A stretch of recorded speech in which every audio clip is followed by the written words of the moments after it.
Hello, everyone. I'm gonna be playing Minecraft Eternal again, cause I want to play it again. Please ignore the garbage singing.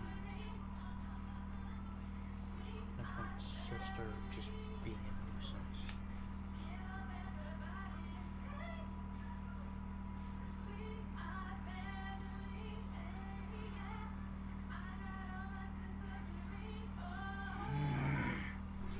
Can you God, I'm gonna get fucking copyright struck.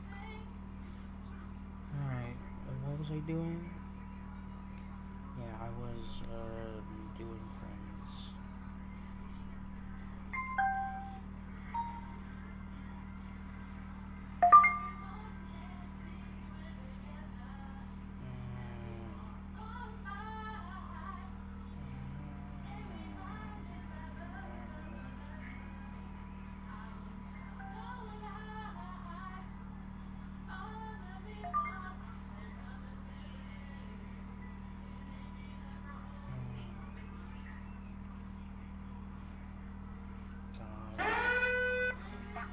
Jesus.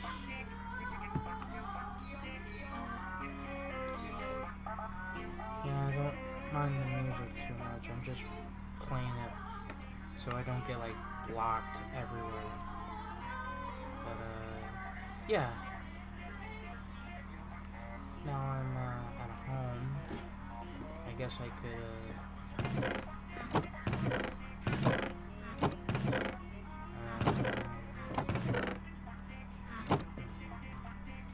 I guess it would make sense to go. Yeah, I should take a little bit of time. Yeah, let's just try to go through some of these challenges out here.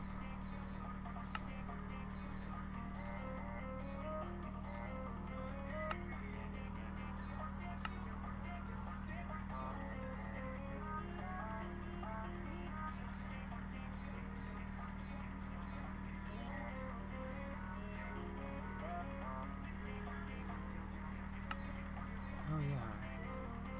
Oh yeah, the dodge. Oh yeah. Yeah, it's like that one. Yeah, that one.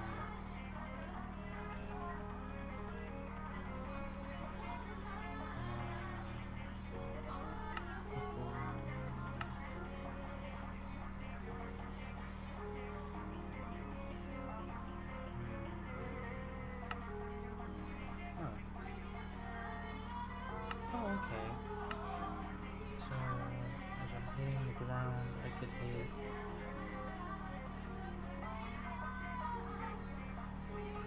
that button? Which?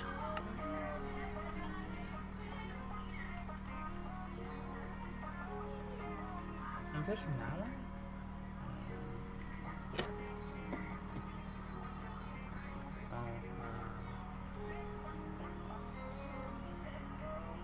Here's gonna be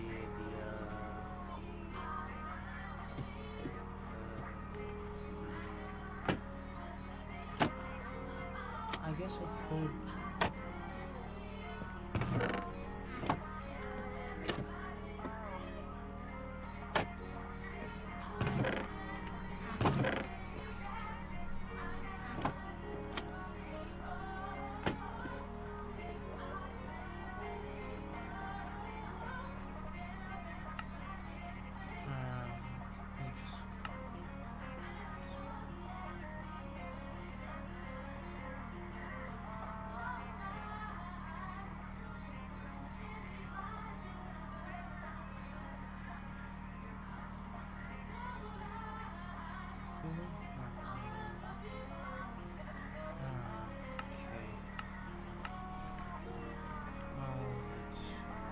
It's fine for right now.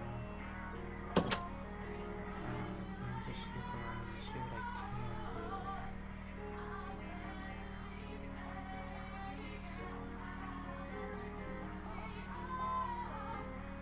No, it's only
try to like work on what do I want to work on right now? I guess I could do some farming here. Put it here or put it like down here? Oh, why not do...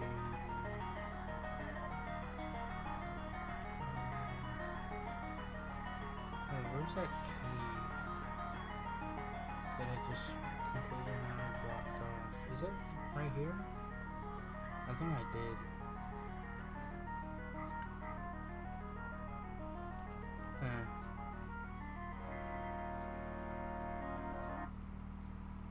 Man, I must have done a really good job because I can't see nothing. Alrighty. Yeah, I think I'm just gonna see what else is here.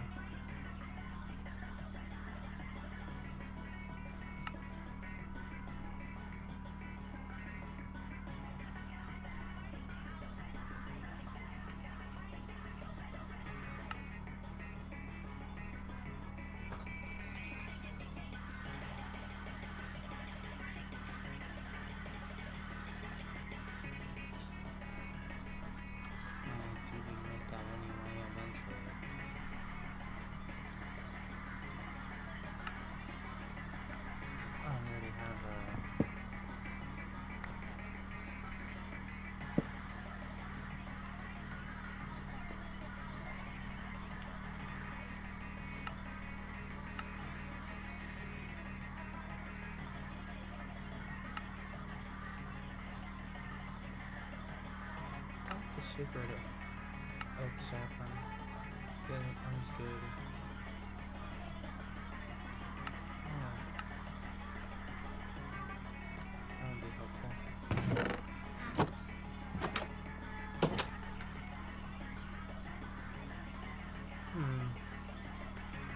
Maybe it would be like a good...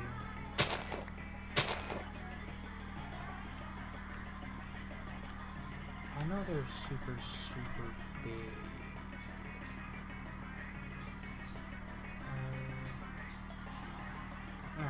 Maybe if I have like a better...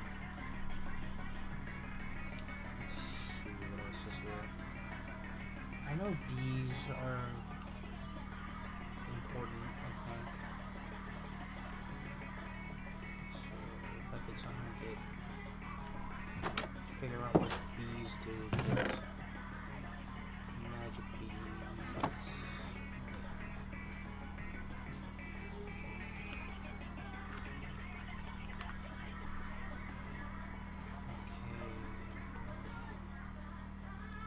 Where do I start with the bees?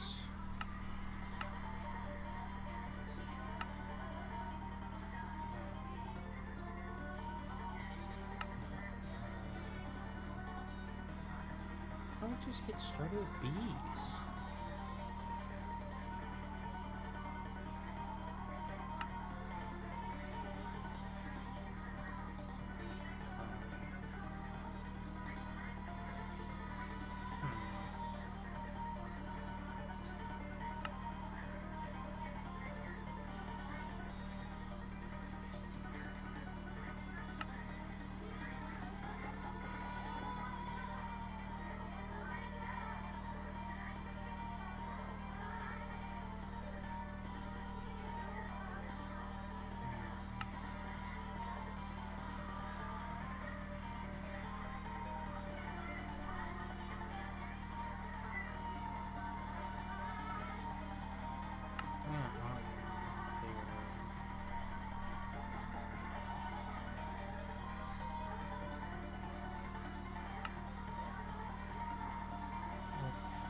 Did it change?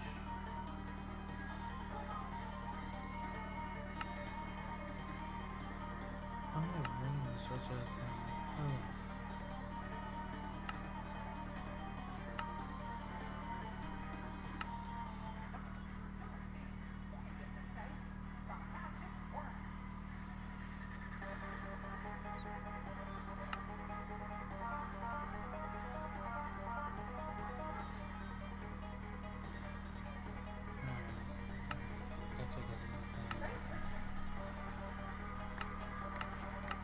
just gonna cut this so I don't have to see that thing.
Yeah, it seems like I should probably just do some farming.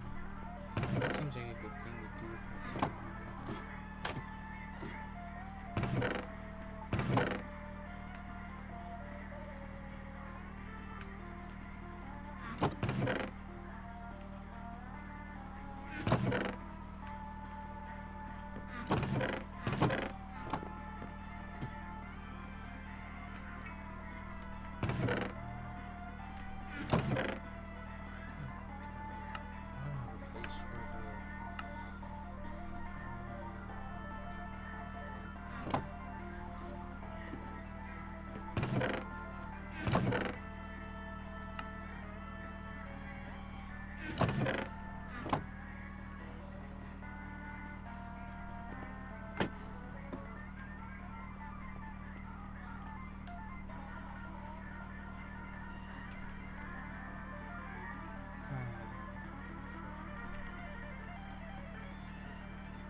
What should I do? Yeah, I should probably finish up the basement. At least.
Max going?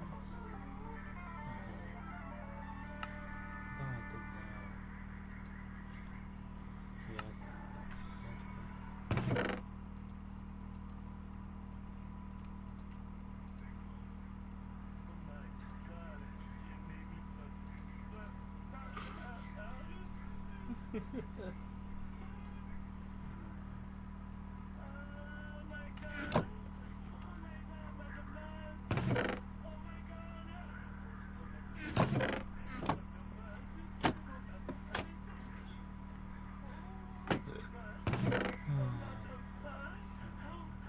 I should probably sort out my shit here a little bit better.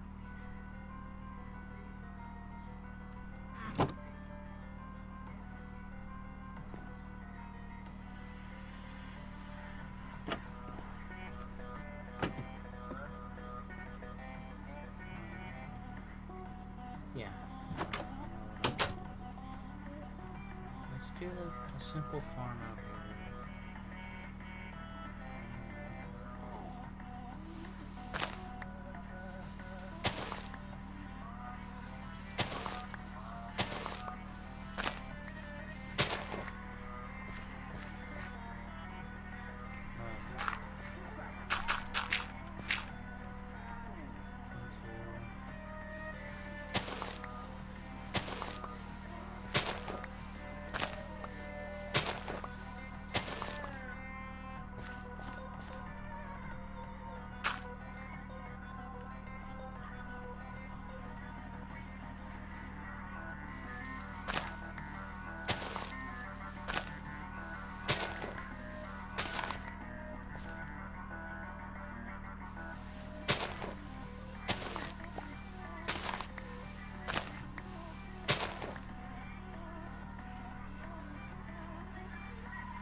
More iron than that.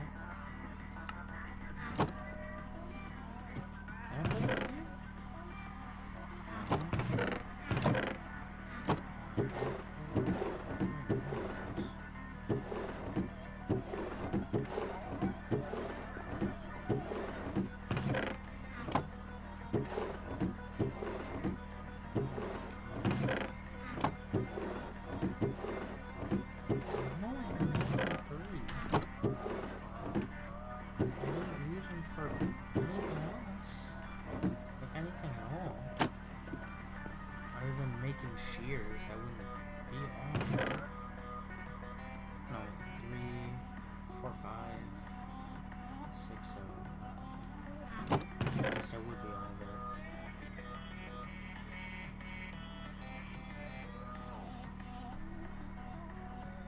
Alright, so I gotta go mine now.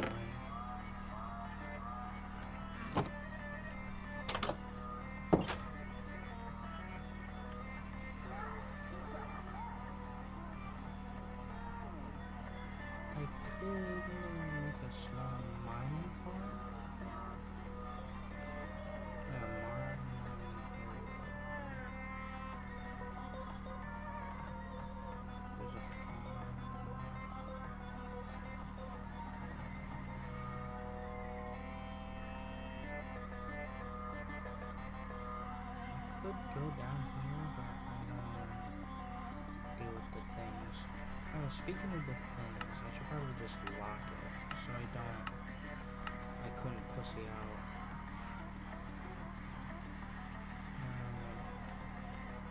I should probably just.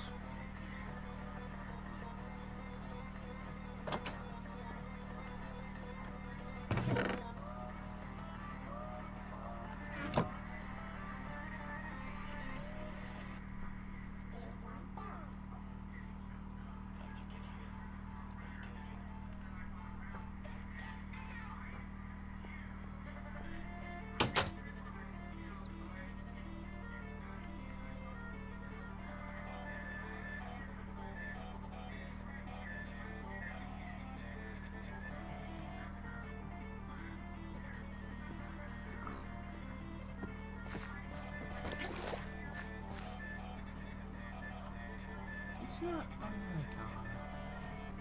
I've been fucking around all day.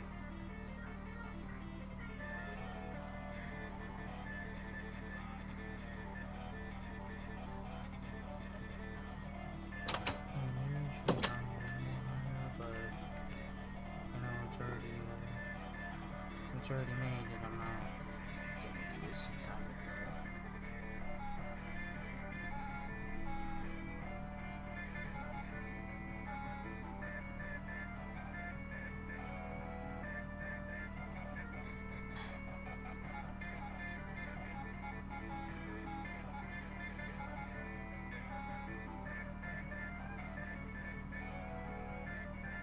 Come on, man.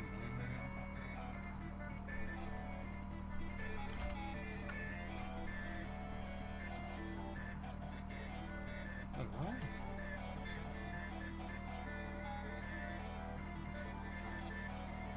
The fuck? Yeah, this was from like another world. I did not do anything in this world. I have no idea why this is here. Unexpected.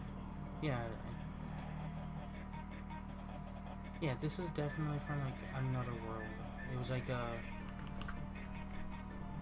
Yeah, it was like a compact machines one, and I was trying to figure out what the fuck to even do in that one.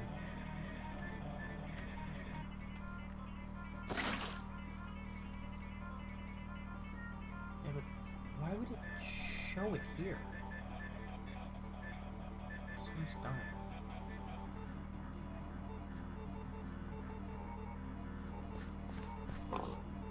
I know that looks suspicious as fuck, but I'm telling you, man, I didn't look anywhere.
What the fuck?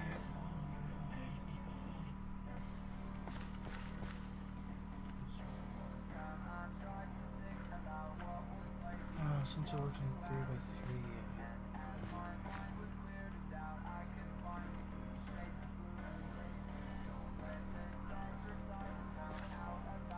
Well, everything's gotta move now.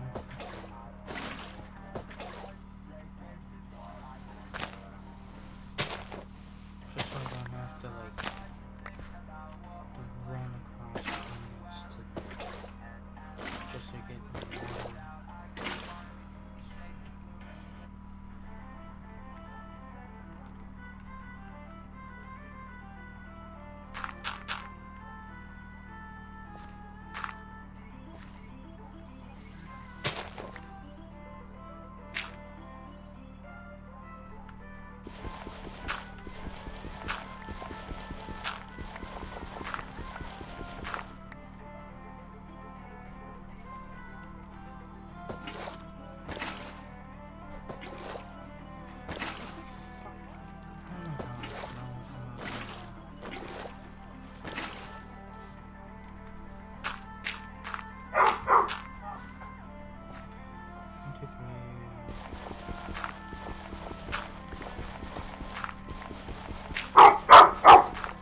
please.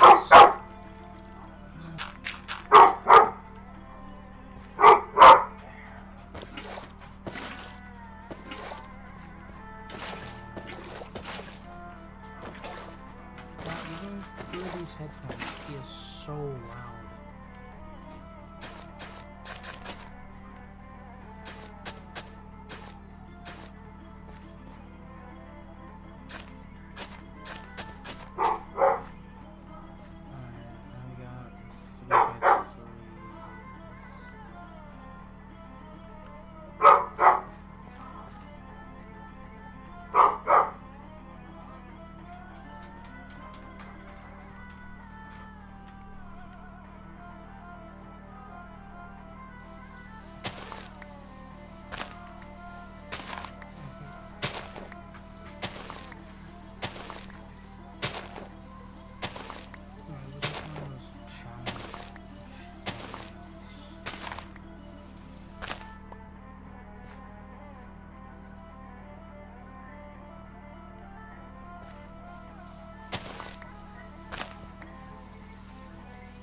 I don't think anything else grows anymore, right?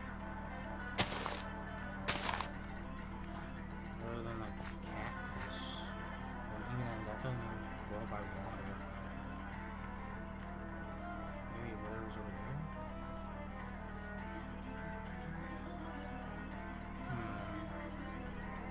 But I do have to go around this. I'm gonna go through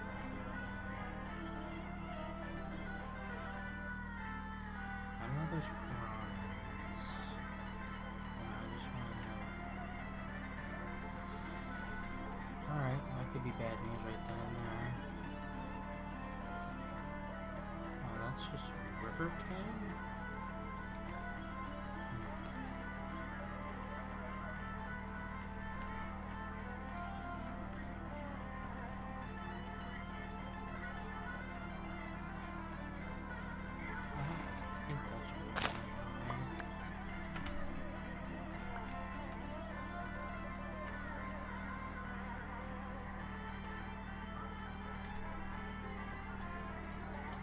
Could be used for sticks.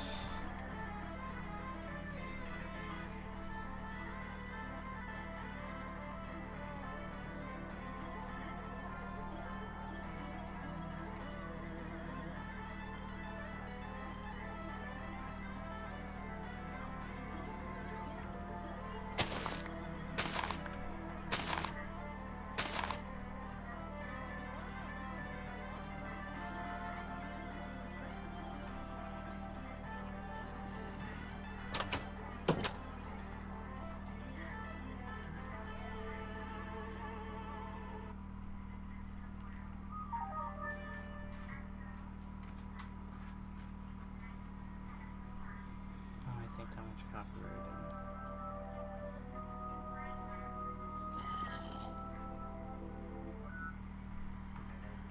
Here we go.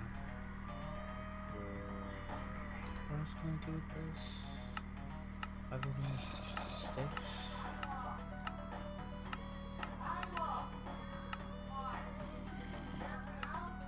Yeah, I let him out earlier.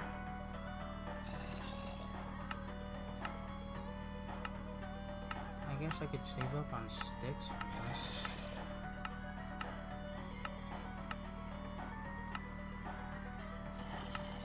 It seems like a good idea.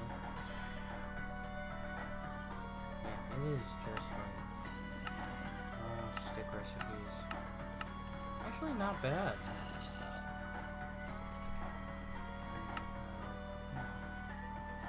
Creature stone.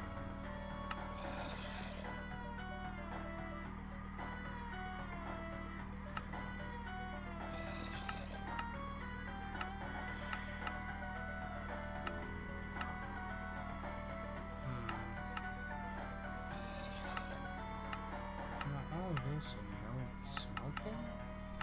Surprising. Shit.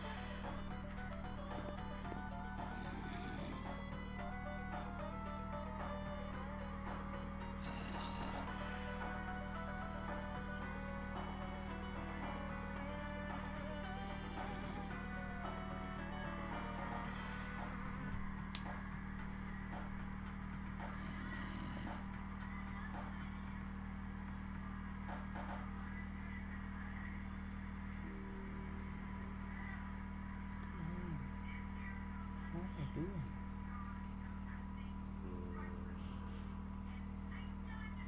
Like, is it a new day or not? Yeah, it must be a new day. Sorry, I was looking away. Alright, cool, it's a new day. So let's try to look for some seeds that I'm not seeing. Let's look inside, see what seeds I do have right now. I got...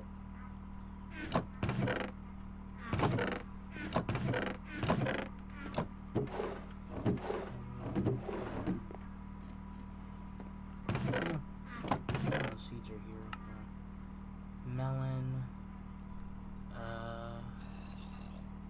beetroot. Let's do beetroot and just seeds for right now. I don't really need melons at the moment.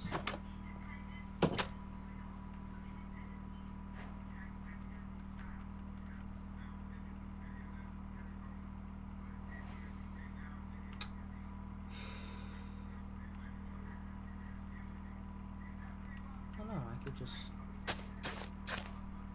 do that, right? Should be more than enough.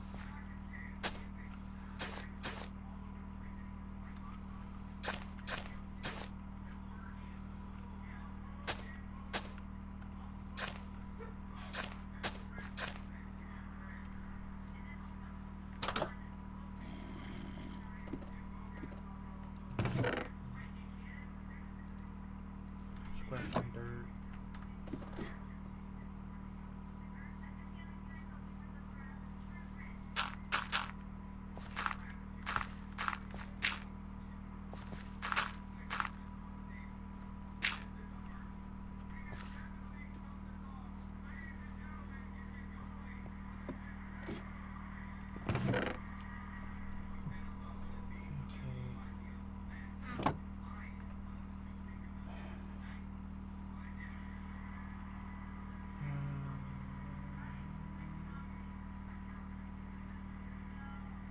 There's gotta be something.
Welcome back to Reddit Stories. I'm Shane, Hey, and today's Ryan. theme is all about embarrassing stories. And I'm here with two huge embarrassments, Courtney and Ian.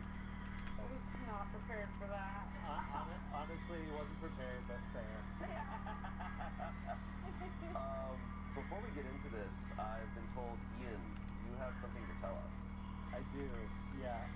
So I was very inspired by the roommates episode. Okay. There's specifically Yeah, it's one like- story in there that was about someone deleting a Baldur's Gate save, Yes.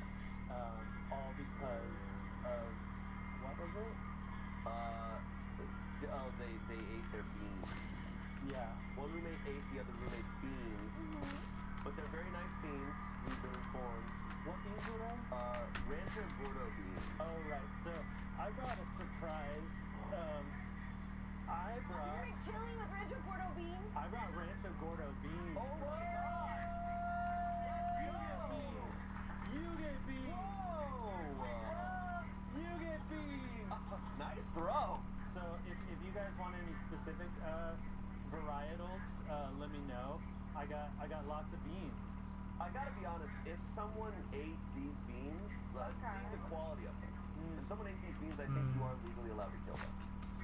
You know, like if they stole these beans, Oh, wait, no. we got a haul. Oh, wait. Yeah, I wanted to I treat just kind everybody. of, like, they match, Did the it? marketing, like, matches my jeans. Whoa! You've been wearing Rancho Gordo pants this whole time. Everyone Oh, is it welcome does. to beans.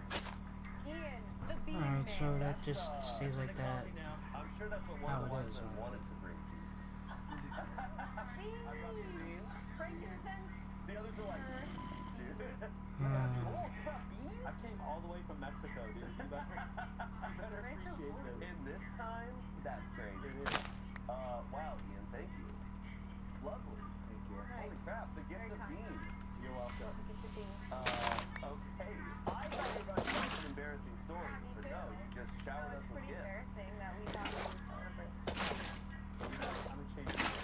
Now, all I give is beans. I don't know if, I think the most embarrassing thing, it's not embarrassing because you did it to yourself, but, on Bit City, I don't know if, your incredible bit is out yet or not. But that's about as close as it gets to embarrassing stories. Yep. PBL. Well, it just has to be Once like PBL that. happens, but if it's out or not, once you see it, come back to this video and comment About PBL. about PBL. Yeah. Alright. PBL Grizzly. Photoshop that. If someone will. PBL Grizzly. Yeah. Yeah. Okay, let's get into some embarrassing stories here. Our first one, it comes from R. Today I Picked Up. Whoa. Today I picked up by accidentally revealing my student's paternity during a genetics lesson. Okay. I'm a student supplemental instructor at my university for genetics. My job basically revolves around reinforcing concepts already taught by the professor as an optional side course.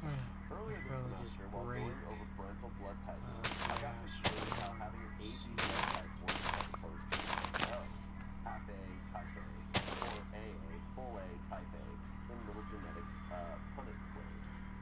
I asked if anyone knew their parents' blood type to the class, and someone raised their hand and told me that his father is AB, and his mother is type A, and that he is type O, which is impossible. I went through the activity for some reason and ended up having to explain to him that the only way this can happen is if his mother is AO and his father was type O, AO, or BO. He now doesn't know if he's adopted or if his mom cheated on his dad. After the session, I walked over to the genetics professor's office and confirmed with her that this is impossible, and she said she'd be mortified to try to tell him the truth behind that and hoped he was misremembering. Fast forward to today, a friend of his updated me and said that he confirmed the blood types and has kept it to himself and figured out he wasn't adopted. I ruined how he sees his mother, and I kind of feel guilty about it. At least he did well on his exam. Oh. That has to be like the lamest way to find out that your mom cheated. Like science. Yeah. Science. Genetics That's class.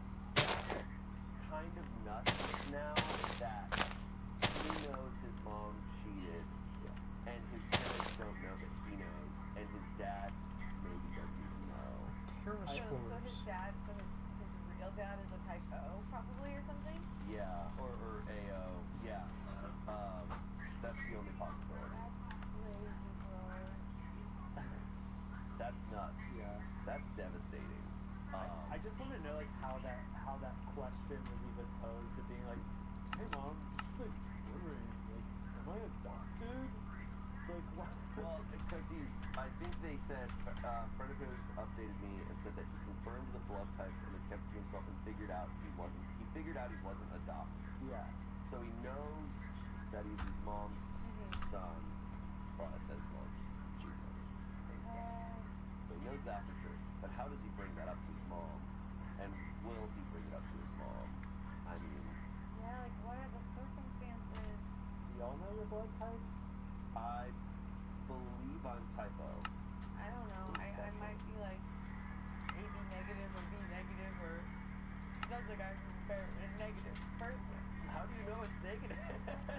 I just remember there was a negative. Oh, there was a negative? Okay. Yeah. I think type O is the most common. I thought type O was universal donor. Is that AB? I think O. I thought A positive was.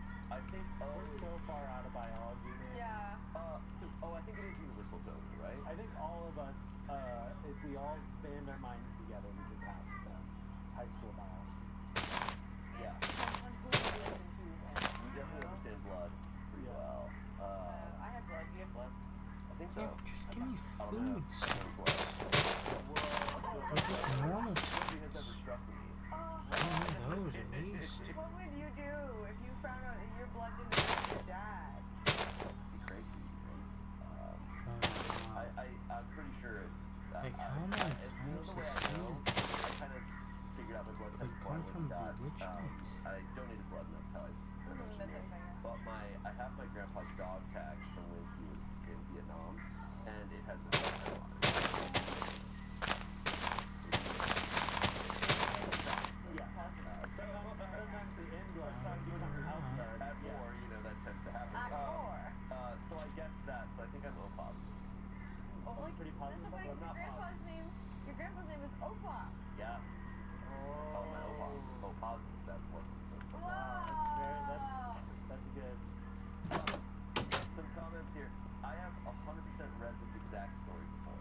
Someone said because it happens a lot more than people realize. Someone said the exact same thing happened at my high school. The curriculum got changed after that. The kids' parents got divorced. Someone said, yeah, Mendel's keys seem like a lot safer subject matter. Are you gonna like learn I less? just learned that. Welcome back to reading Reddit stories that will absolutely blow your mind. I'm Shane. I read the stories, and I'm joined today by Tommy and Amanda. I'm so excited. Today's theme, we're back on revenge. Yes. Frankly, some of the best.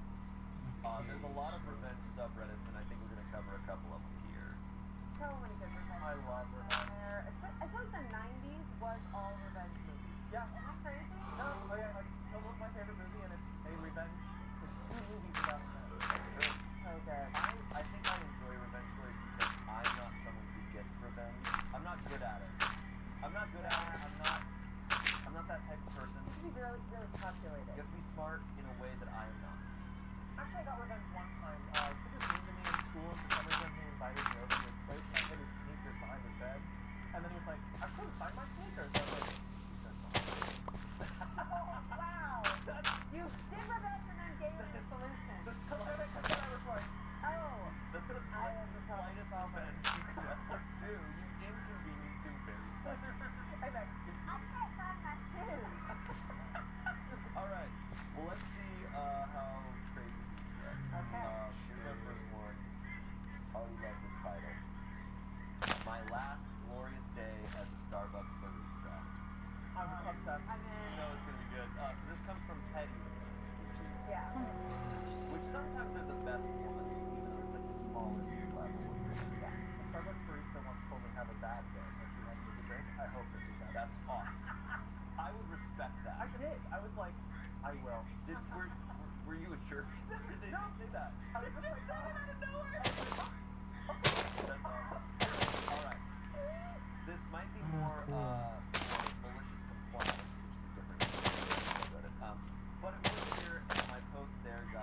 attraction, so I'll try either, LOL. I used to be a Starbucks lead. We had a woman who would come in every morning and order, I shit you not, a double tall vanilla latte with 3/8 a pump of vanilla. A hat, 3/8 a pump. She even made one of the baristas mark our bottle with a Sharpie.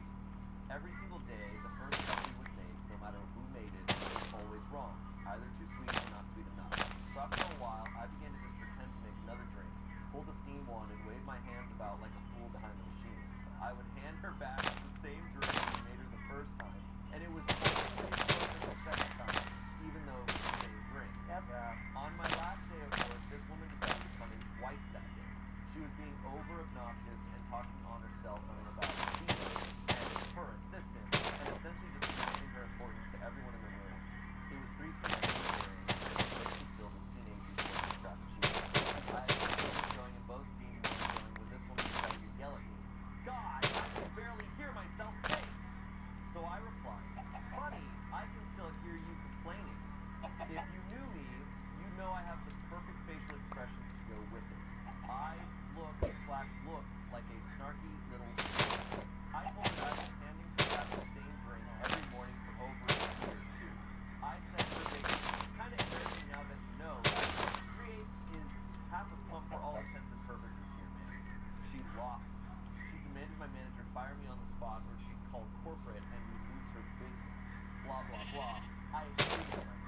He was the opposite of a spirit of the rule/law kind of person and really enjoyed making our lives more difficult than they needed to be. I knew that firing me actually reflects quite negatively on his quarterly reviews and knew he wouldn't do it. He told me it was my last day and the best he could do was send me home early, which would be a reward rather than a punishment since the store was so busy. She proceeded to spend the next 2 hours on hold with corporate outside. Then when corporate either accidentally hung up on her or told her to shove it, she threw her glasses, called me a little bitch in front of a ton of kids, and ran to her car. She was so sorry for that night, bro. Totally my fault. There's an emoji with the sunglasses. Edit. She was offered a gift card, I think, but this lady was universally disliked by employees and customers alike. Edit 2. Thank you so much for responses. It warms my heart to see people appreciate this story as much as I do. My people, mighty morphing retail rangers. That's pretty epic. Oh my god. I am Rimmel. I've known a lot of people who have I'm saving that for that is so potatoes and of carrots. people who have insane orders. When I worked at Dunkin' Donuts, there were many people. You work at Dunkin' Donuts? Yes! I love Dunkin' Donuts. Really? What's your drink? I've eaten a donut. What's your drink? French vanilla, extra, extra, like everyone else? No, okay, so you get the blueberry, the sugar-free blueberry, My sister's obsessed with okay, and a pub of the sugar-free coconut. Oh my god, that was my sister's freaking drink! Okay, keep going. I thought we were gonna kiss, I liked that. Wait, that was my sister's drink. She was like the blueberry and the coconut together. Amazing. Do you recall an absolutely insane order that All the time. We would get it all the time. We would get like shit. teenagers from my high school there's would gonna get be a French thing vanilla extra, spawning. extra cream, I know extra it. sugar, mind you. And then we would get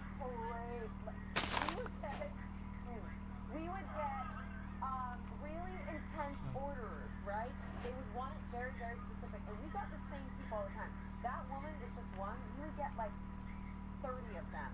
And they would always do the same thing. They'd be like, that's not right. And we always knew their car. We always knew their voice. So many times I was like, oh my gosh, so sorry. Let me remake that for you. And I would go and go.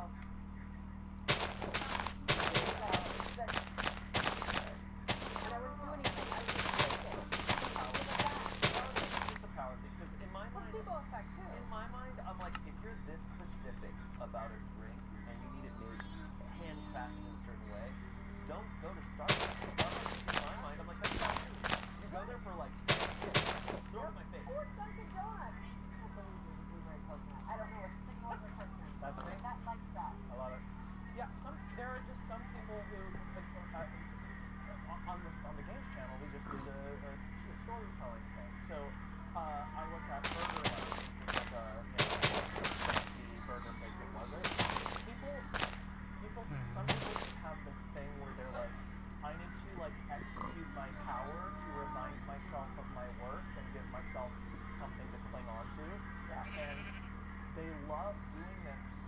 much like if you were getting your car custom made and it cost you like $80,000 per part or whatever, it's like, yes, be intense about it. $7. These people are like, in college. It's like, please. Also exert your control so much. To me, I'm like, what's happening in your life when you feel like you don't have control? Yeah. And But I also think there is a mindset, especially I do think in America, of viewing retail and service workers as not human. over And completely. because I can't imagine ordering something at Starbucks or something like that, and the place is fantastic. I put that context into it. If I get my order completely wrong, I'm like, I'm just gonna break it. What's going on right here? This is insane. You know, you can't help but remove that. We're the ones that was working in the service industry. I have to be like, I'm so sorry. Like, this isn't what I ordered. And I'd be like, oh, okay, I got you. It's the way you I do don't it. mind that. It's the execution. In America, everyone should work in the food service industry for at least a year.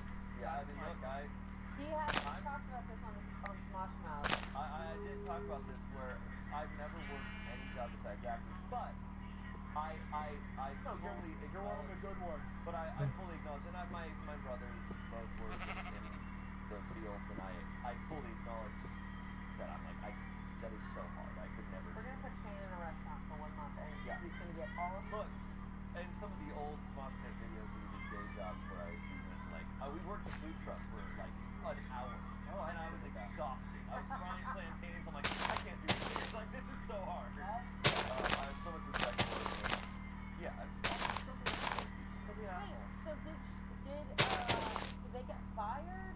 it was her last day, so Which that's doesn't why matter she anyway. gave no shits. Oh, it was already the last day. I'm gonna say whatever. By the way, we haven't been for the last year, lady. I can't. But also, people who are assholes, what I'm really shocked about is that they are willing to waste their time. They will spend I think that's also for me. I'm like, I'm the type that it's like, oh, they got the order wrong. It's like, oh, well, we should go take it back. I'm like, yeah, but that's another 10 minutes. Exactly. And I could be home in 10 minutes watching TV, or I could still be here in 10 minutes because I can't let this go. Yep. I'm He was gonna there go for home. 2 hours. Yeah. You gotta get to corporate. Like, that's trying to make a point. I'm obsessed with her. I think she could have gone harder. Oh, to be honest. Oh, yeah. There's some comments here. Not giving a is the best superpower there is. I agree. Agree. Every time I quit a job, I've always secretly wished someone would be extra rude to me so I could just say exactly what I wanted without fear of repercussions. It's never happened, sadly. Congrats on living the dream. Opie responded, I was really hunting for it that day, if I'm being 100% honest. Man. Incredible. All right. Hero. Next story. Okay. This also comes from Petty Revenge. Want my girlfriend? Threaten me? Take my whole shitty life. Alright? Oh, cool. I had a girlfriend. Period. We were bad for each other, and unsurprisingly, she was cheating on me. I found out in a rather dramatic way, and I had a full-on mental breakdown. Dude who she was cheating with had been fed a bunch of lies to keep him from talking to me, and he started threatening me with violence. Long story short, we broke up. She moved out of our place and into his place. I started therapy. A few months goes by, and I realized in therapy that I wasn't just busted up about my ex-girlfriend, but also my whole life. I decided to find a new job, a new place to live, everything. Got the ball rolling, and the day I got my new job offer, I saw an email come into our jobs ad inbox at the company I was working for. I recognized the name as the guy who was threatening me, and now living with my cheating ex. So I referred him to my boss. Talked about how great he was, how I'd only heard good things, and hey, because I was putting in my 2 weeks, they should definitely hire him. Dude comes in for an interview. I'm on the panel. When we're in the room together, he's like, dude, I'm so sorry, bro, for all the things I said. Thank you so much for helping me out. I say, no sweat. She always had good things to say about you, and I know she had a good picker. After all, she chose both of us. And we chuckled like polite people. Yet she does okay in the interview and gets the job. That job was a shit show. I'm not exaggerating when I say that it is the worst job I ever had. The place that I was moving to was paying Is your twice seat as much for a behind? third of the work. I was so relieved to be leaving. When I moved out of my place a month later, my landlord asked if I knew anyone who was looking. Gave her the guy's phone number. That apartment was charming as when you first see it, but was simultaneously absolute trash. And you didn't know that until you were living there. My buddy from my old job told me the guy got a call jumped on it. So I knew he had my old shitty job, my old shitty place, and my old cheating girlfriend. I hope he enjoyed my life more than I did, but somehow I doubt it. I do know that they broke up about 2 months later. Insane sociopath. Just be like, you know what, you can have it. You know what? It's like, how about you? Let's do that. Oh, that way. I kind of love that. That to me, because the guy will never know. No, he thinks he's a great guy. Yeah. And to be fair, he's not necessarily doing a bad thing. He's just like, if you apply for an apartment, he doesn't owe you to say, oh, it's a bad apartment. He's just like, yeah. He's like, you want my life? Here's my life. Right. The bad thing he did was threaten him. I mean, Yeah, it's like, that guy. it's the other guy, so it's like, you know, you're not to blame in that big 169. No. No. What did you do there? Bust it out. Bust it. What did it say? I don't know. I'm surprised you referred his application to your boss. He responded, I hated my job so much I felt like the least I could do. Someone said, I want to be a fly on the wall when she realized where they were moving into. 100%. That is so funny. The revenge is kind of on her. Oh, yeah. Yeah. Of course they broke up. I mean, look. Right. I mean, Yeah. So the girlfriend, the cheating girlfriend, moved into her old place with him. We think. Or at least she, when she went to visit him, was like, oh, this is my ex-boyfriend. So yeah, so no, his cheating ex was living with this guy, but he was clearly was going to his place and didn't consult her enough, so they're about to move into, and then they broke up 2 months later. They probably broke up when she was like, this is my ex-wife. I'm gonna Bro. Yeah. Someone else said the story should be chiseled into a stone to be immortalized as a hero's tale. 100%. Then someone else said, imagine 10 years later he thanks you for all the great things you helped turn his life around with. He's like, I left my cheating girlfriend, I got a new job, I Yeah. left that apartment. Bro. Oh my god. Wow. Yeah, wow. That's just a shocking coincidence. Yeah. Also, I love I love the idea of like answering to all of the little like, oh, it's bad, and maybe you should think this about it, and just being like, oh, I will do that actually. Okay. And it's like, I will get a different job, and I will do that, and I will. It's It's cool. charred, No, he turned his life around. Yeah, really awesome. Wow, good for him. It's kind of a fun way to do revenge, I would say. Yeah. Yeah, that's not really like. That's not, it's not even as much revenge as it's just perfect circumstance. Exactly. Yeah. It could be charred. Alright, our next one here. This comes from Pro Revenge. Maybe he's Pro, right. this is Pro Pro Revenge? Revenge, which is yet You're a another professional? level. This is not petty. They probably put a lot of thought and effort into this.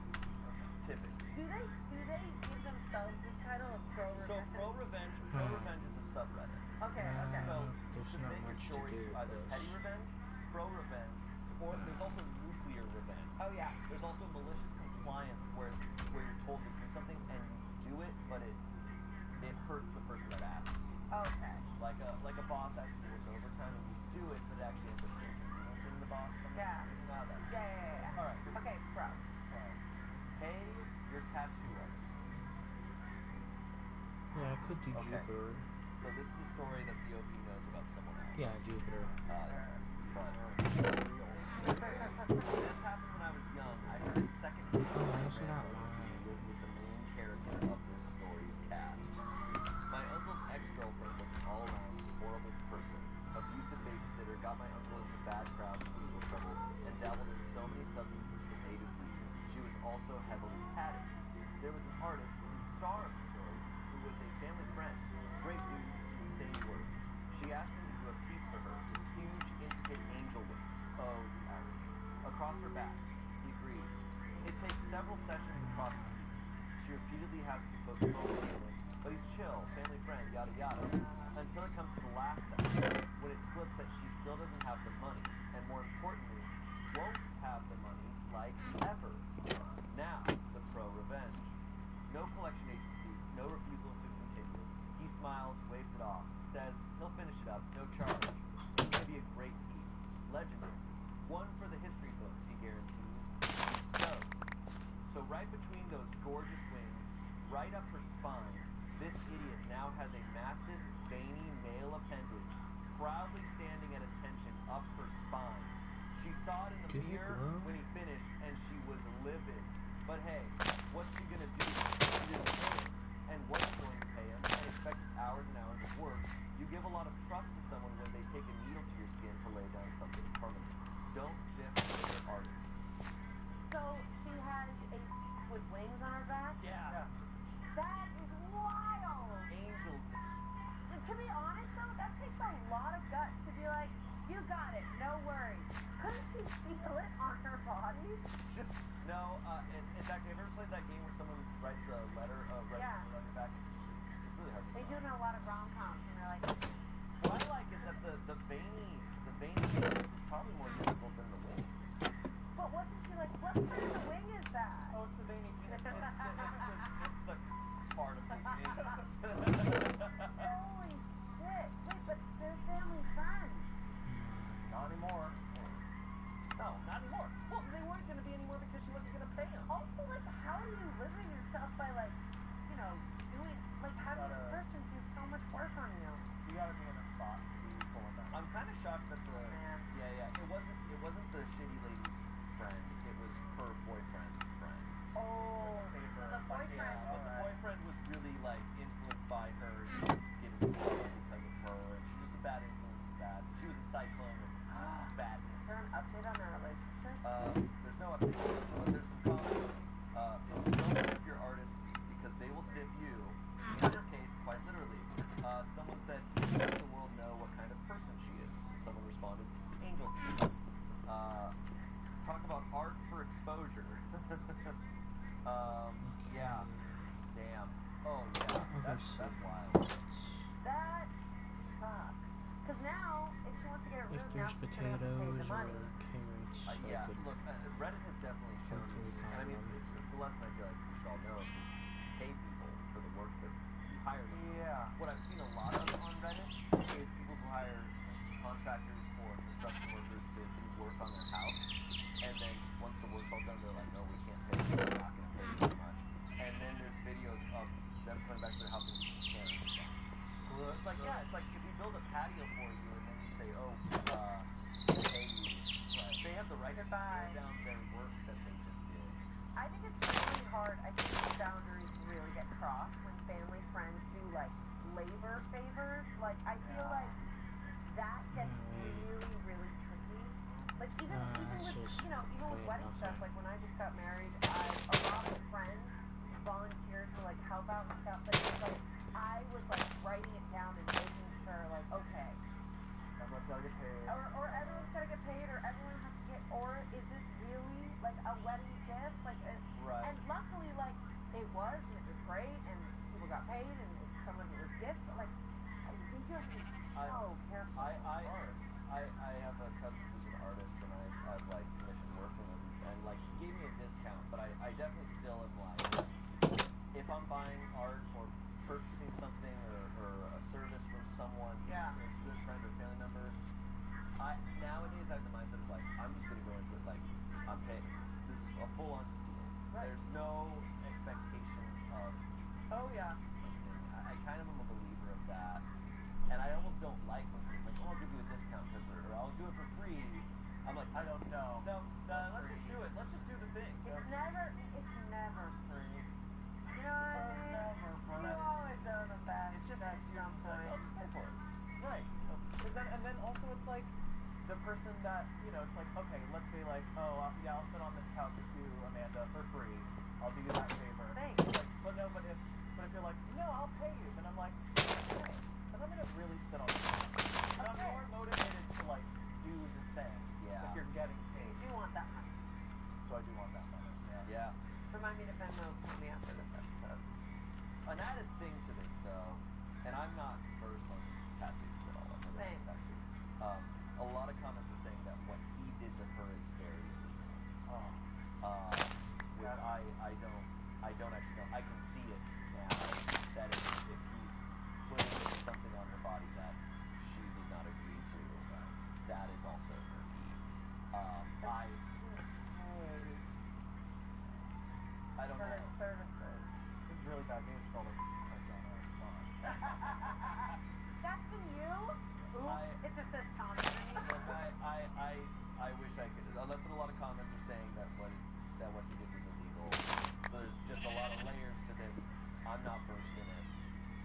not a legal episode. We'll get a lawyer on one of these episodes. Yeah, you guys should. That would be fun. We'll get a lawyer on here at some point. I think that would be smart. Maybe we have that plan. I don't think so. Anyways, That'd be crazy if that happened in like 3 hours. that'd be so insane. Yeah, that would be so weird, but Okay, next story. We're back to petty revenge. Great. You know, I love that. wait, was this one a pro? pro. Well, yeah, that's pro. Well, he was a professional. Okay, here we go. Had the roommate from hell and couldn't get rid of her, so I made living with me as miserable as possible. I don't know if I like that. All right, let's see. Roommate stuff is always the murkiest, blurriest thing. Home is your sacred space. All right, this happened in 2008 to 2009. Oh god. So that means they were wearing short sleeve shirts over long sleeves. Yes. This happened in 2008 to 2009, but I thought this community would appreciate the story. In 2008, I had just left my husband. I caught him cheating multiple times, and I was just over it. A new girl, we will call her Amy, started at my job, and we made a fast friendship. I was in the middle of packing up and moving out of my house. I needed a roommate for a new apartment I was looking at because my wages weren't going to pay the bills. So we moved in together and lived peacefully together for a while. I was moving on with my life. I had gotten a better paying job, I was spending time with my friends, and I felt okay with life at the time. At the time, I was 25, single, and not looking for anything serious, so I had a friend with benefits who would stop over a few times a week. Amy was cool with it on the surface. It did not affect her in any way. My friend didn't hang out at our place. He didn't eat at our place. He didn't use our household supplies. My relationship with him affected her exactly 0%. But I guess she was a little green about the fact that I was getting some attention and she was not. She would flirt with him, go visit him where he worked, etc., but he was absolutely not interested in her. This is where things started to go downhill. For context, she had been married a few times. She was 13 years older than me, and the dads had full custody of their respective kids. She was dating someone, but he was already in a relationship, so he wasn't about to commit to anything besides stopping by for 30 minutes after he worked the night shift every day. I tried to point out all the red flags, but she was convinced it was love. This dude used to hit on me constantly. He was very open about being in a committed relationship with his girlfriend, so I have no idea why Amy thought this was going anywhere. After a few months, I met someone I wanted to be serious with, so we started dating. We will call the guy Tom. Tom and I got serious pretty fast. He was living in a horrible situation, so he moved in with Amy and I pretty quickly. I think it was after about a month of dating. So we have our room, and she has her own room. The bills went from 50-50 to 33-33-34 to make sure things were still even. We had a shared kitchen, living room, and bathroom. After Tom moved in, she started openly hitting on him in front of me. Every guy I had at my house, even just friends, she had to hit on. None of them ever took her up on it. Every single one turned her down, and I think this added to the bitching her oncoming behavior. Over the next couple weeks, Amy did a complete 180. She stopped paying rent, refused to buy any food, and would just eat whatever Tom and I bought, and not wash her dishes. We had 2 cats, one hers and one mine. She would never clean the litter in her room, so her cat would use our hallway floor as a bathroom every single day. Every day, when I got home from work, there was a big steaming pile of cat shit right inside my front door, sitting in the middle of a giant puddle of urine. Ew. The cat was locked in Wait, what the fuck? with her own supplies, so there was 0 chance it was her. It was the same thing every morning by the front door. Whenever she was done eating the food she stole from me, she would set her plate with leftovers on the kitchen floor for her cat to pick at. She would leave the plate there for days, to the point that if I didn't pick them up, there would be multiple plates on the floor What the with hell food is in this? states of decay. All of my dishes started going missing, except for the cat's plates, of course. And what dishes were left, she refused to wash What do you ever. mean item My stack? toilet paper, my What the laundry hell soap, is even this? my tampons. This went on for about 2 months, and it just kept getting progressively worse. She would use panty liners every day and would change them multiple times a day and stuff them in the garbage can in the bathroom. She would leave it there completely overflowing and spilling onto the floor for days until I caved and put on gloves to keep them out. The can would be full in about a week, so this happened a few times. That's not even the worst of it. My expensive DSLR went missing. I was a photography hobbyist at the time, but it was my dream to be a professional photographer and own my own photography business. I would shoot stuff for friends and family as practice, and one day I grabbed my as I picked it up, I felt my heart sink in my stomach. You know that instant dread that grips you in the second you realize something truly gut-wrenching has happened? I opened the bag and the camera is gone. That was an expensive camera for that time in my life, and it was a gift from my friend, so I was truly devastated. I couldn't see the thing, and I wasn't even sure how long it was missing. It could have been her boyfriend that took it, but either way, it was gone. So now this is it. This is the last straw. I need this bitch out. I went from nice girl to psycho in about 30 seconds. I'm not the violent type, and I hate confrontation. I'm not waiting for a conviction to go through, and I really didn't have the money for that anyway. Here's where I start my petty. Amy wants to live here with me. That means stealing my shit, killing my boyfriend, and neglecting the cat. So be it. But it's going to be on my own terms. So, one final piece of information. In my divorce, Ted moved back into my home. One vital piece of information. In my divorce, Ted moved back in with mom, and I took everything from the house to my new apartment, so I owned everything, and the lease was in my name. I started by changing the Wi-Fi password to the password. The following week, I had the cable company come and remove the cable lines to her room. I bought a small fridge for my room and a cabinet and put all my food and personal supplies in the bedroom and put a secure lock on my door. I hid my pots and pans. I locked up the stove and toilet paper. The cabinets were empty. I paid for it all, and I would be the only one using it. When her cat shit on the floor, I'd pick it up and smear it on her bedroom doorknob. Overflowing bathroom trash cans filled to the brim with her panty liners were dumped on her bed. I removed the knobs from the washer and the dryer. I did everything possible to make her life uncomfortable. I did other small stuff, anything that came to mind. A few months prior, Amy and I had been working at the same store and she borrowed another coworker's laptop. She ended up getting fired, but she never gave the laptop back, and the coworker was really trying to get it back. And Amy ghosted her, of course, so while she was out one day, I went in and took the laptop and gave it back to its rightful owner. Amy called the cops on me and said I stole her computer, but I explained what happened. She admitted to the cops that the computer wasn't hers, and the cops said it wasn't their problem anymore. That one really made Amy. She wasn't working at the time, so it's not like she had money to do anything or buy anything. She was really just existing in a room in my apartment. She would disappear during the day, but I had no idea where she was going. She moved out after about 6 weeks. When she moved out of my apartment, I didn't even know she had left. I just noticed she wasn't coming or going for about a week. So Tom and I cleaned out her room. She left clothes, broken furniture, a cardboard dresser, and 5 39-gallon garbage bags of trash we collected from the mass piles of panty liners, rotting food, and ordinary trash we found in the room. It's a miracle we didn't have groceries. I found all my missing dishes, silverware, and cups all covered in food and grossness. I just threw it all away. I wish I still had the photos though. Oddly enough, about 6 months later, I opened my back door to take out the trash, and my camera was in a bag hanging from my doorknob. I know Amy definitely didn't return it. For about 2 years after, every time I would find out that Amy was living with someone new, I would message them and send them the photos of her room, papers and trash that had her name on them, and I would tell them the whole story. One time, it caused the people she was living with to throw her shit out on the porch. She had just moved in, and they had small kids, and they didn't want to risk it with her. I stopped after that. She knew it was me telling them too, so I figured I had sufficiently made my point. Edits.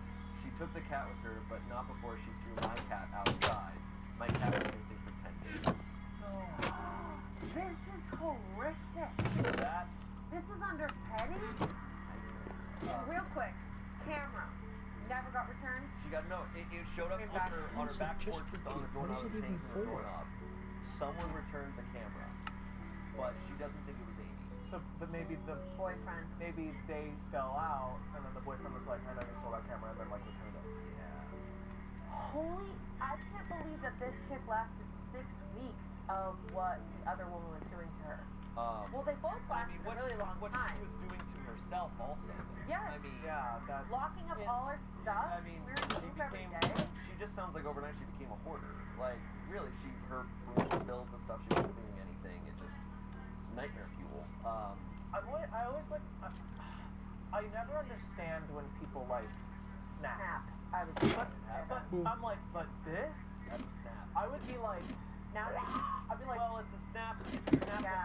that's coming. right. You know, it's not like it was perfect before.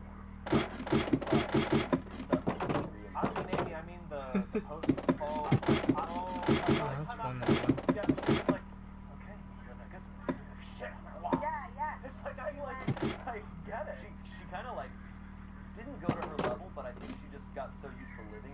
shit that she's like, all right, I'll do that. I have become one with the shit. Yeah. Exactly.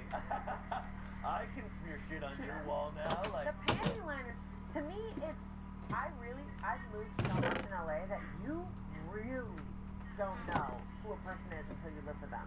I've lived with some really intense people in my life, and it gets really scary and really weird, and people let really gross stuff go on for long periods of time. oh, Too long. Too long, where it gets to a point where you're like, well, this is just my life now.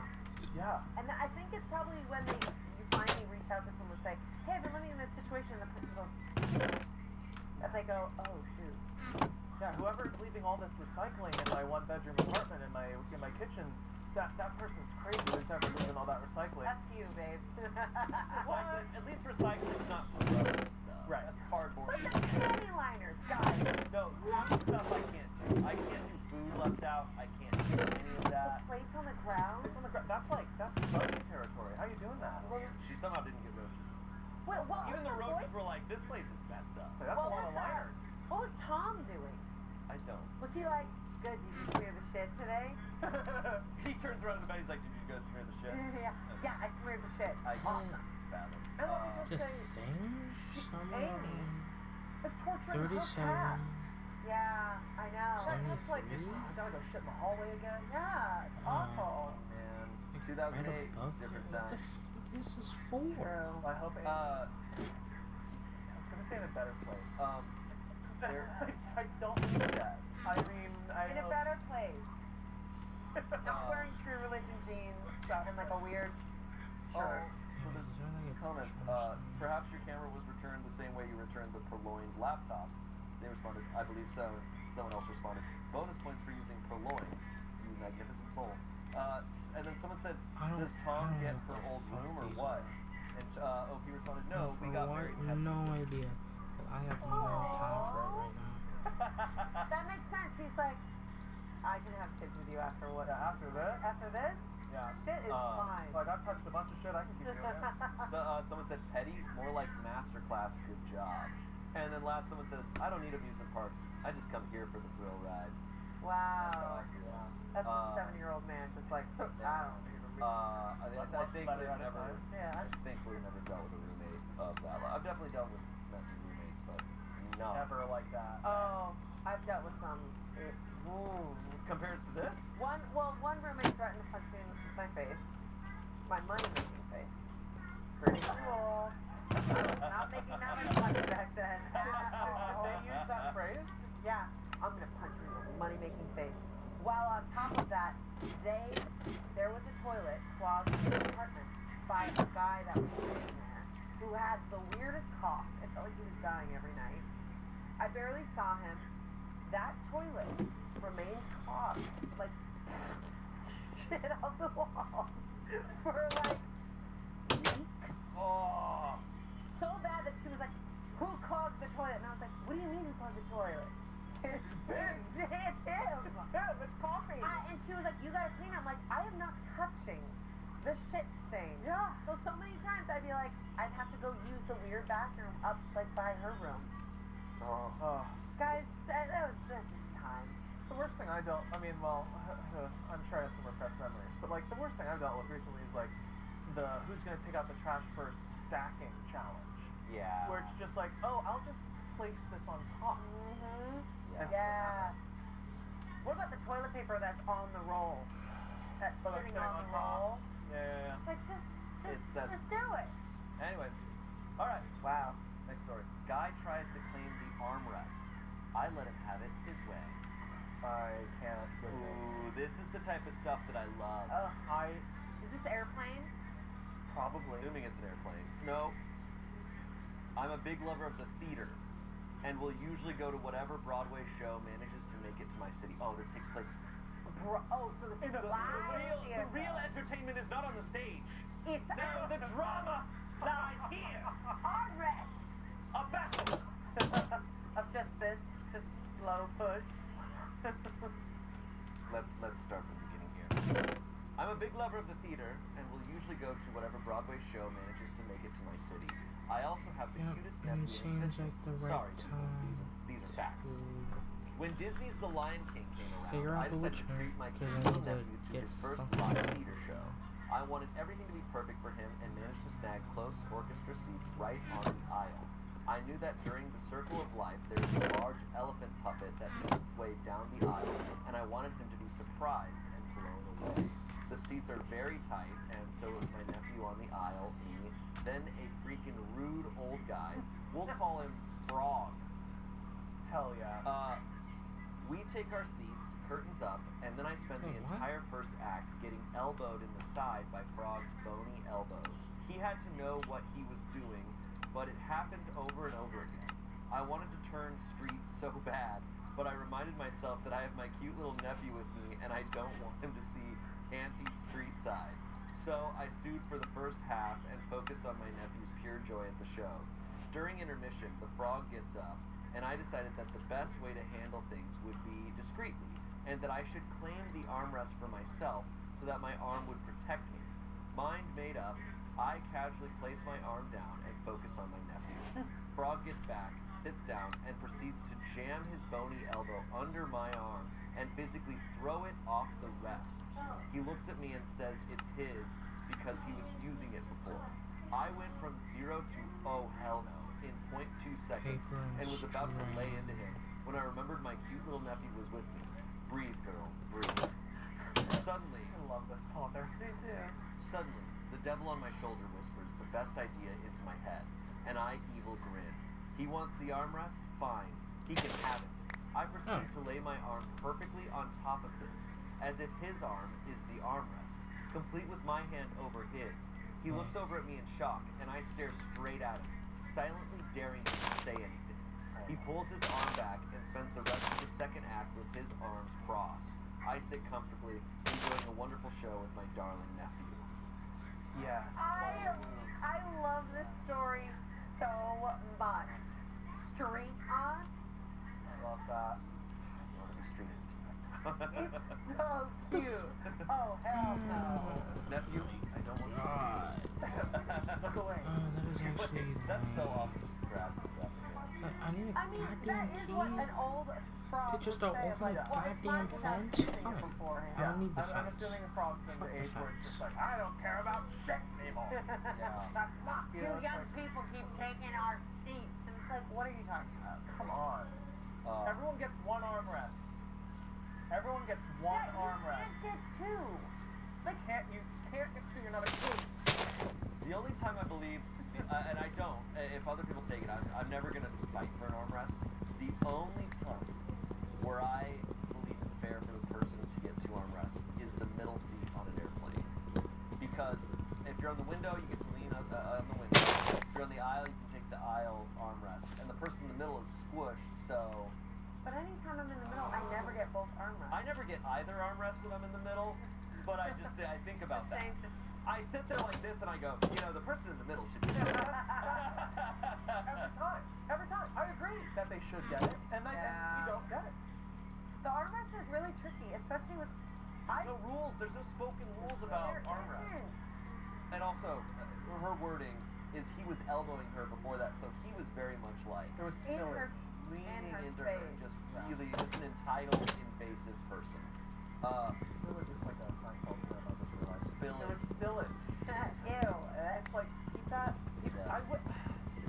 As someone who is used as a door at every whenever I'm out. Sorry, whenever I'm out like at a club or at a thing, people will find their way where they need to go through me. Yes, I always They'll find use the the door. door and then go. And so I'm always like, oh, I'm in the way. I'm the one in the way somehow. I've noticed that. So I love that. I've noticed that about myself too. When I'm walking and there's crowds, when you're walking at someone, and I'm like, oh, you're not gonna move at all. I'm like, both of us should move out of the way, but I'm like, Right. oh, I have to dodge you. I love that terminology because that's why I feel like I'm a revolving door at every club. They look at me and they're like, oh, there's the door. And I'm like, Amanda, one time, someone on my right was going forward and someone on my left was going back, and I moved like a...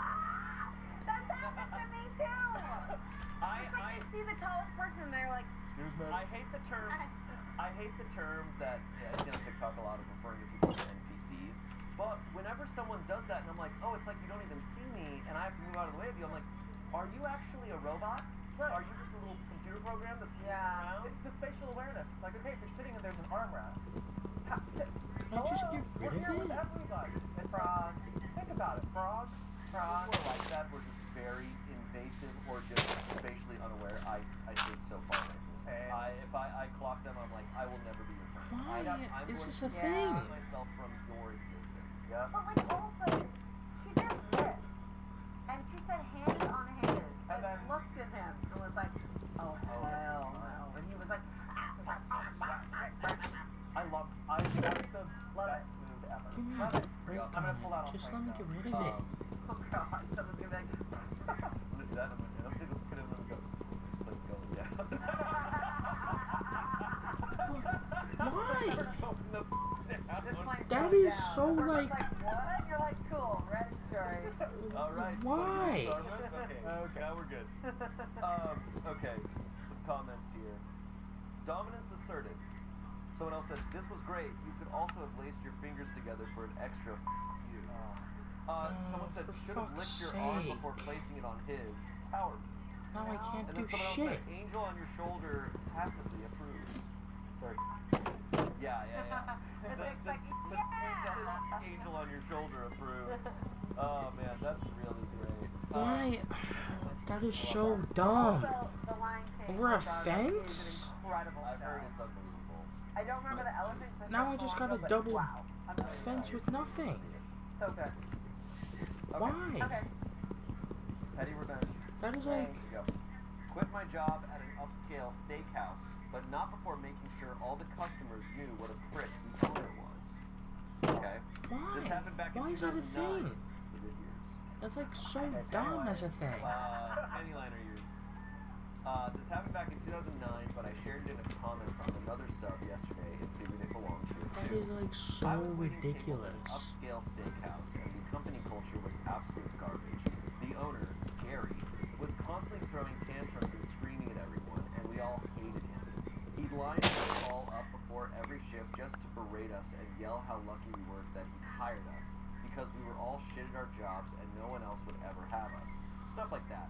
The only reason anyone ever stuck around was because the money was good due to the high ticket prices and solid customer base, as well as the fact that there weren't many other employment options for fine dining services in the area. In addition to being a massive prick, Gary was also a cheap bastard. There was this 6-foot-tall dessert cooler in the kitchen that had a broken door, and he put off fixing it for months because he didn't want to spend the money. So it was just sort of hanging on its hinge, and you had to really be careful opening it. Inevitably, during the height of a Saturday night rush, it fell completely off and hit one of the servers hard. So she's laying there on the kitchen floor, bleeding from a serious-looking wound on her head, and Gary is standing over her and screaming down at her, "Way to go, just brilliant. What the f*** am I supposed to do now? It's the middle of the rush. You've got a full section, and no one's going to be able to pick up your goddamn tables because everyone who works here is useless and incompetent. You should have been more careful." I'd seen a lot of his shit, but this was the hard line, and I made a decision right then that I was out. So when I got home that night, I typed up a letter to Gary, telling him exactly why I was quitting and leaving no detail out when it came to his tantrums, his verbal abuse, and the hazards in the workplace that he wouldn't address.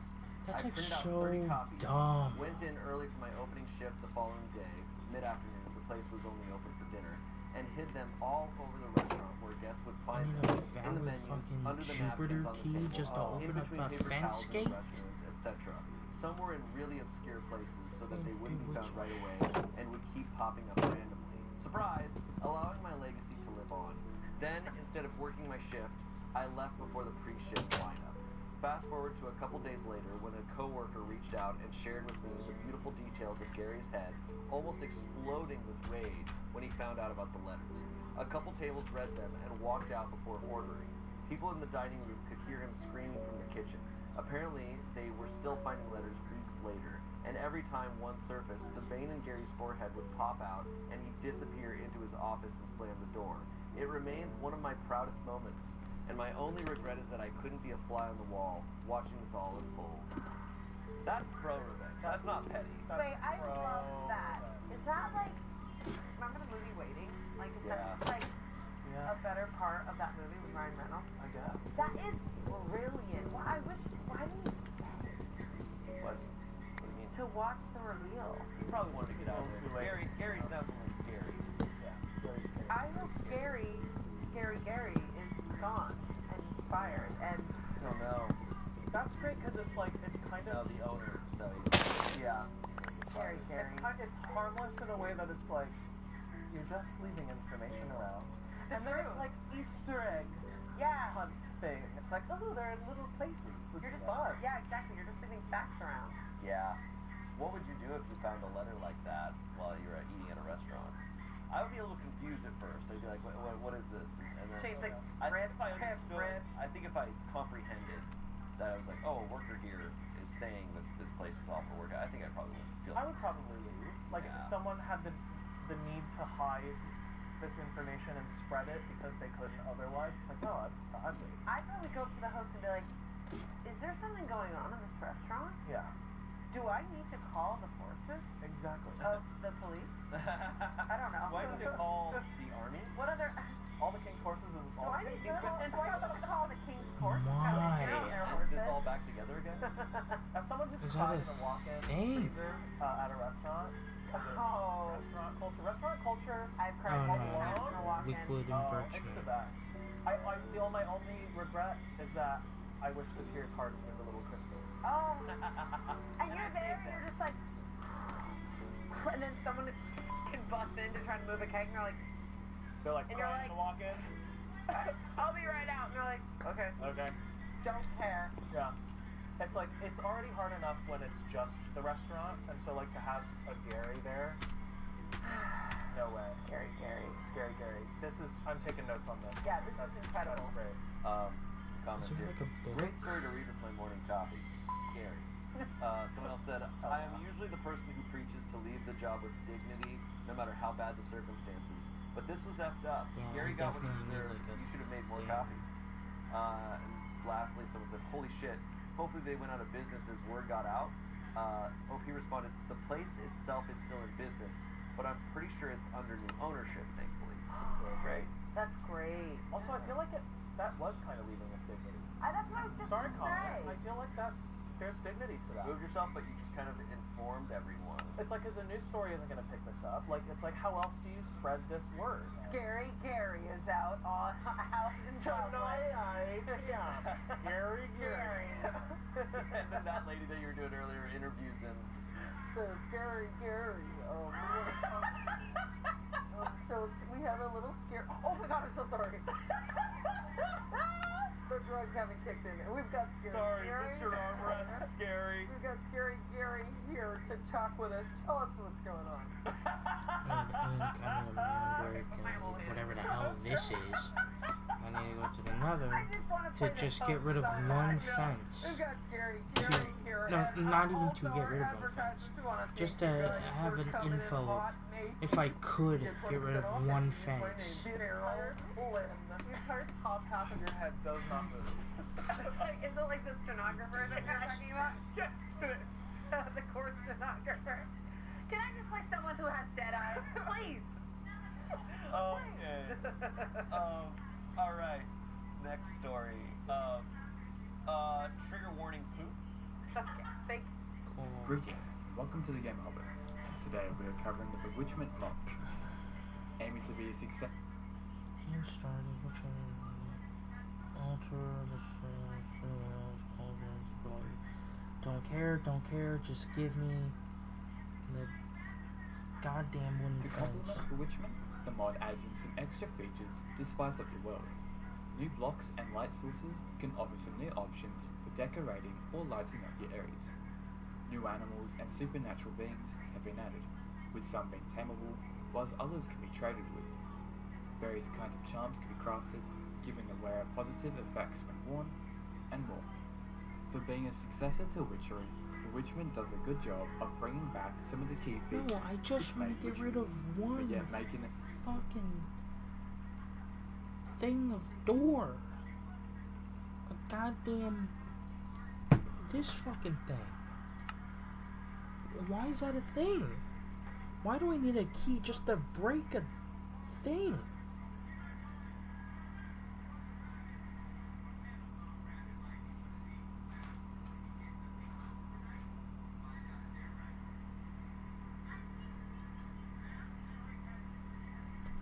For the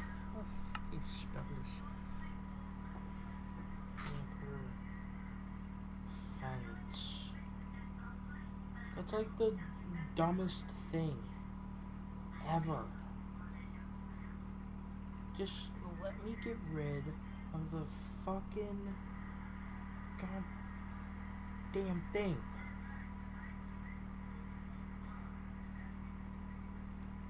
Hello there. Please. My name is Jimmy, and welcome to Custom Tree Tutorials.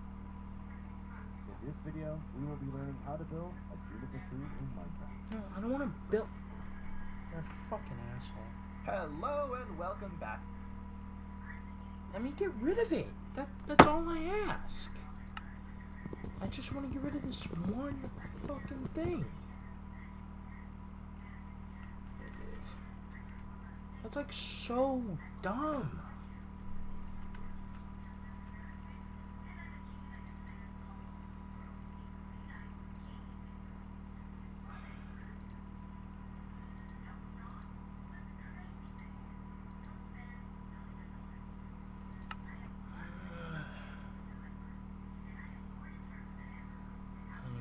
Black dye. This is like so ridiculous.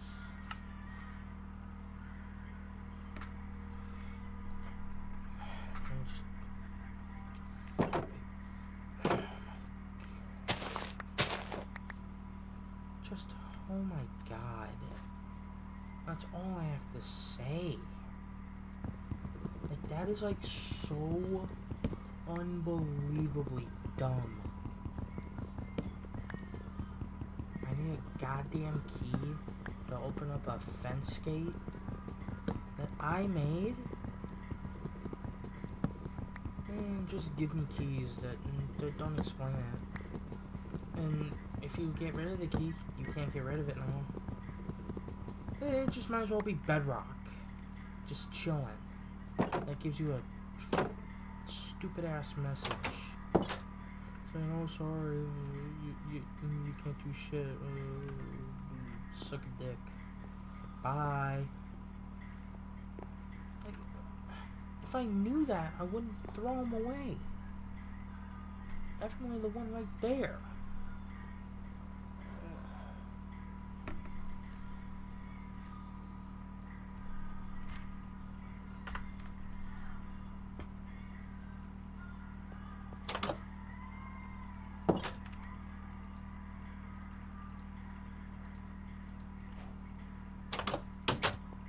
Just give me something to just get rid of one block. It doesn't matter what it is. Throw it into the dumpster. I do not care what it is. I just want it gone.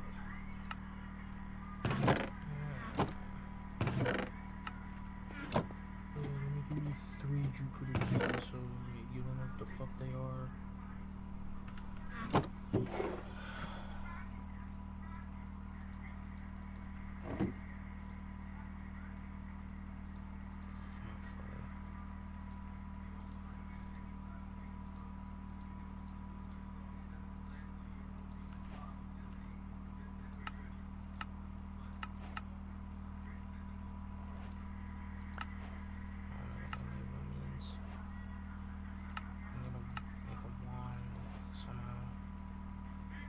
Crystal, gold, and sticks.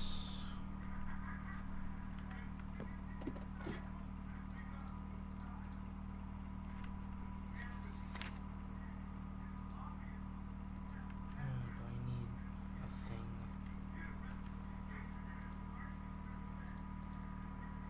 Yeah, looks like I need something.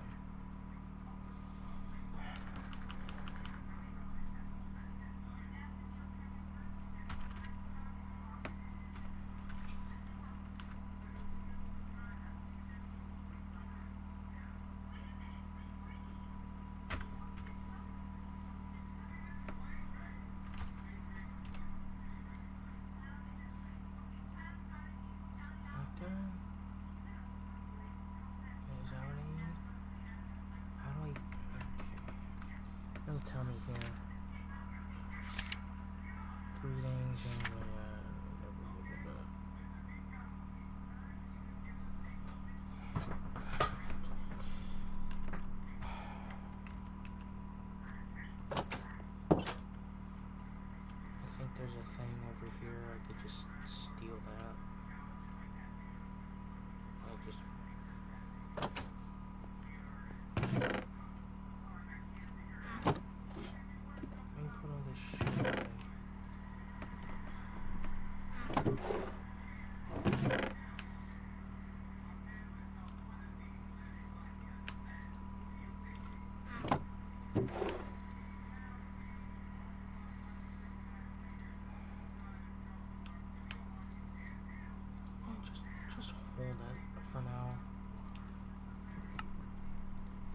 but maybe I could just talk to the guy. We'll see. Fuck off.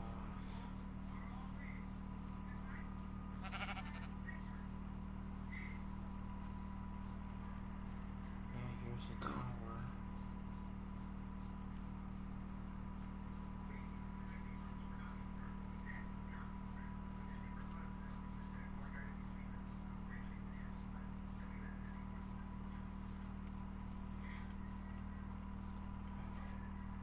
I know it's a villager. That's all I know. I think they attack you if you try to steal anything. Hopefully I could just talk to him. Fucking stairs.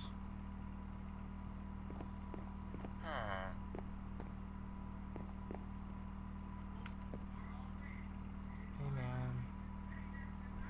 Huh?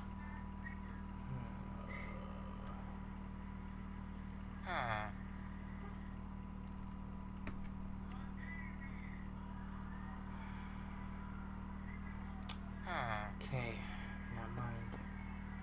They're about as useful as pigeon shit.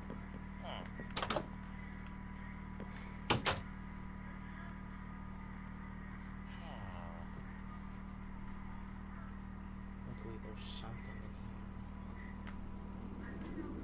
here. Whatever this is.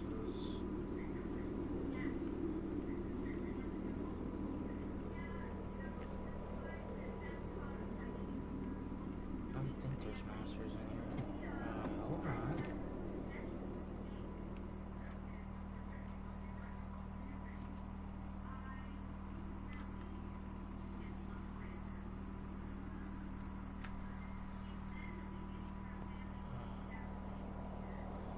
I need a key. Of course I need a key.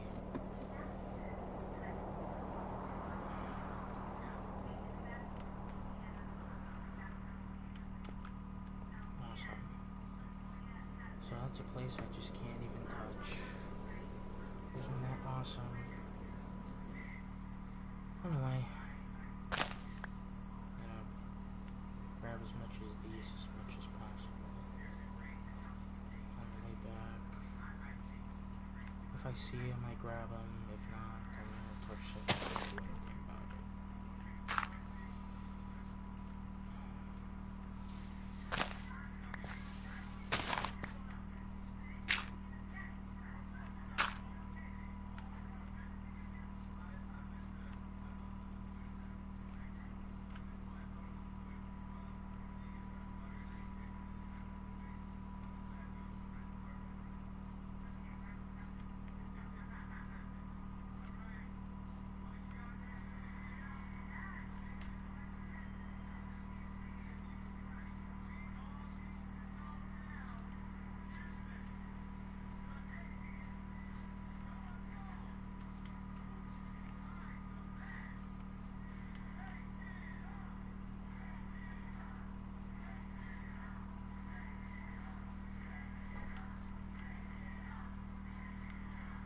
I know one of these were just gonna be like a trap or something.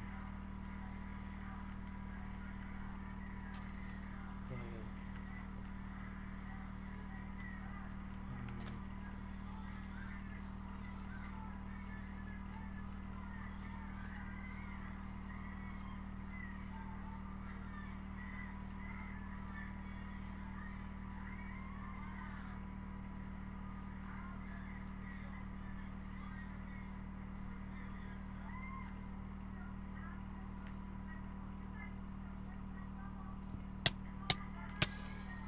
okay. Oh, they just really hate me now. Alright, got it.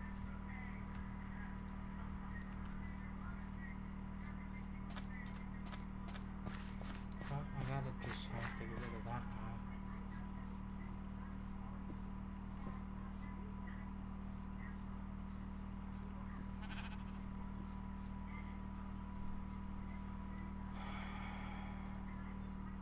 God, it's so dumb. I need a goddamn key to open up a thing. somewhere. But not that one. God, is there anything I could do?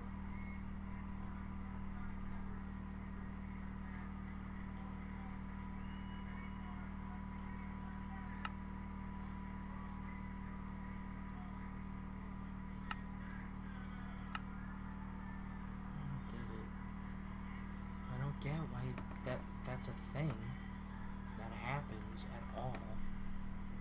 But it's a thing that happens. I should probably fix my headphones.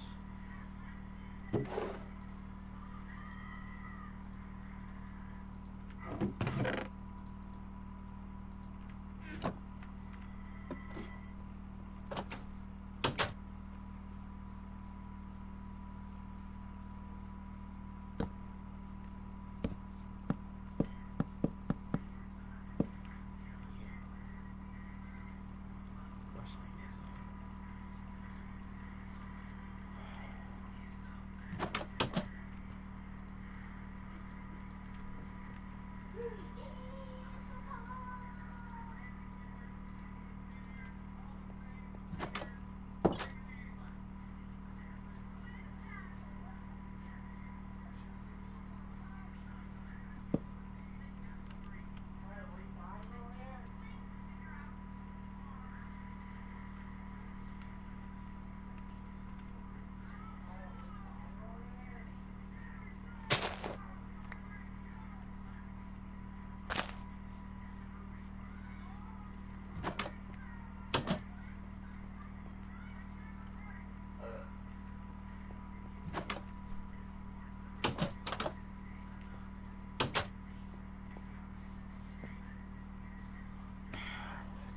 Do not get why that's like a thing, like at all. It makes no sense. Not one. Thank you. Why didn't you trigger a warning cat shit? I didn't know that was coming. I'm just kidding. Alright, here we go. Petty Revenge. This comes from Petty Revenge. Wife thinks I'm taking longer than I need in the bathroom, so I make sure she knows it's legit. Okay. Okay. Alright. Alright, this is gonna be truly petty revenge because this is a husband to his wife, so hopefully he's not doing something horrible to her, like... Smearing shit on it. Yeah, so I smeared cat shit on her doorknob. Alright, here we go. My wife and I bought our first house shortly after our wedding. Everything went smoothly and we enjoyed our time as newlyweds. Of course, as the honeymoon phase began to fade, some minor issues started to emerge. For her, the first one was the typical guy on the toilet problem. So sometimes I spend quite a bit of time on the toilet. It's all legit though. I'm not just scrolling on my phone. I mean, I also do that, but I'm also doing what I'm supposed to be doing as well. Anyways, my wife started to pick up on how long I was spending in the bathroom and commenting on it. This was exacerbated with some unlucky incidents of her asking when I was coming out just as I was standing up and about to flush the toilet. So it seemed like I was just standing there until she said something and flushing to fake like I just finished. For context, I eat a lot. I usually eat about 3,000 calories a day, give or take a few hundred, and I'm a thin-framed guy, 160 pounds, give or take about 6'5". Back when I was still getting used to the bowel movements associated with eating that much, and they tended to come at random times in varying amounts. My wife, though, didn't believe me. Her diet was much less structured than mine, and she had no notion of what was going on in the room for so long. This culminated in a few arguments with her accusing me of wasting time in the bathroom on my phone, and myself insisting that I was indeed pooping. They were mostly joke arguments, but I really wasn't wasting time and was actually a little offended that she wouldn't believe me. So I decided I would get a little revenge and clear my name in the process. So the next time I was in the bathroom and my wife was in earshot, I began loudly announcing the following at the appropriate intervals. Poop is currently exiting my butthole. Shortly followed by, poop has finished exiting my butthole. I would do this 2 or 3 times for however long I was in the bathroom, during which I would be met with laughter or groaning from the other room, depending on how many times I had made my announcement that session. After a few days of this, she would get grossed out and say, okay, I get it. Since then, I've developed a much more predictable poop schedule, but I no longer get questioned as to my goings-on in the bathroom behind closed doors. Okay, is his wife like Europe and things? She's like, is he pooping?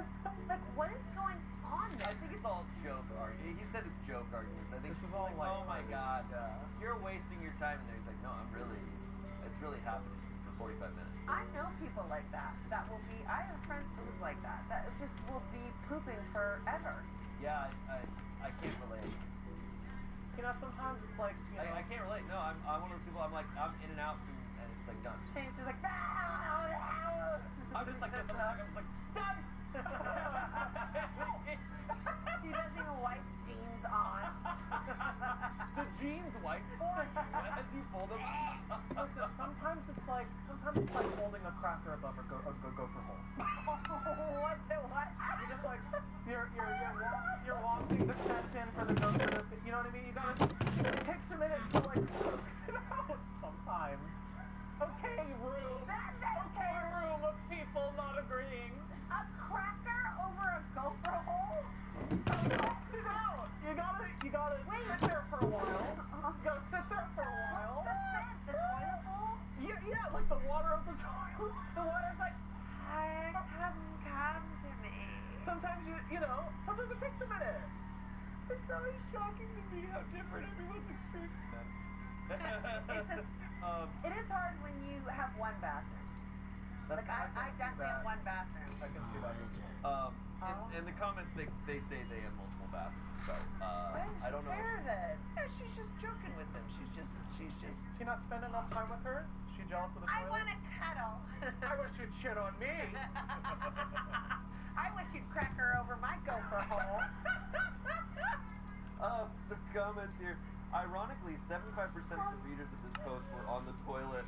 Someone else said, so how long do you sit on your throne, Your Majesty? Someone said, wow, I'll be forever single. I will never explain my bowel movements to anyone or any other activity I choose to do solo behind a closed door. I love that. Opie responded, we used to be squeamish about it, but now you might say we just don't give a shit. Yep. Hilarious. This guy's a comedian. Scary Gary. What I will never understand, and I will never be this, even if I'm someday married for 30 years, I will never leave That's the door like open so while I'm in dumb. the bathroom. I Same. do Just not let fathom me that. Very break true. it. No. Very I'm shutting true. the door. Just I like to let me pretend that break it's it. Schrodinger's That's box, all and when I shut the door, that ask. I exist in a different place of existence. Well, mine. Sometimes when you shut my door, it's like an old handle. You get stuck. Sometimes, so I don't fully close it. So there's sometimes this little like line where you can peek in, and sometimes I'll look over, and it's just Garnet's eyes, and he's like, "When are you done?" He's like, hey. Yeah. What? Yeah, because I don't want to shut the door and get locked in. So sometimes I'll just be there and I'll look over, and it's just like a little. And just a he's like, 6'5" Belarusian looking in. He'll be like, "What are you done?" Or he'll be like, "Hey, do you want coffee?" Like, it's just, it doesn't really bother me that.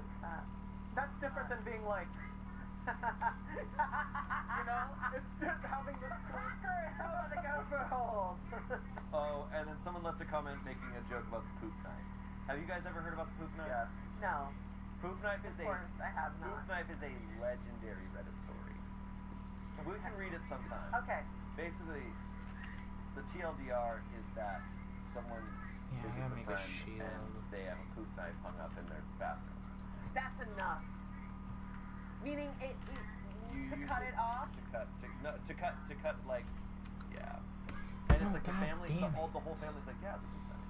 And it's like so normal. Meaning like you have to go. We'll have to read Like it. you gotta like We'll head out. read it at some point. We'll read it at some point. Oh, like please. I don't know if it's that, or I don't know if it's for that, or if it's for, I don't know what, I forget what the exact purpose of Oh, to cut it up so it goes down. Yeah. Ah! I don't like that. Yeah. I do not like that. I'm not a fan. Yep. Plunger. Is there, well, For the brush.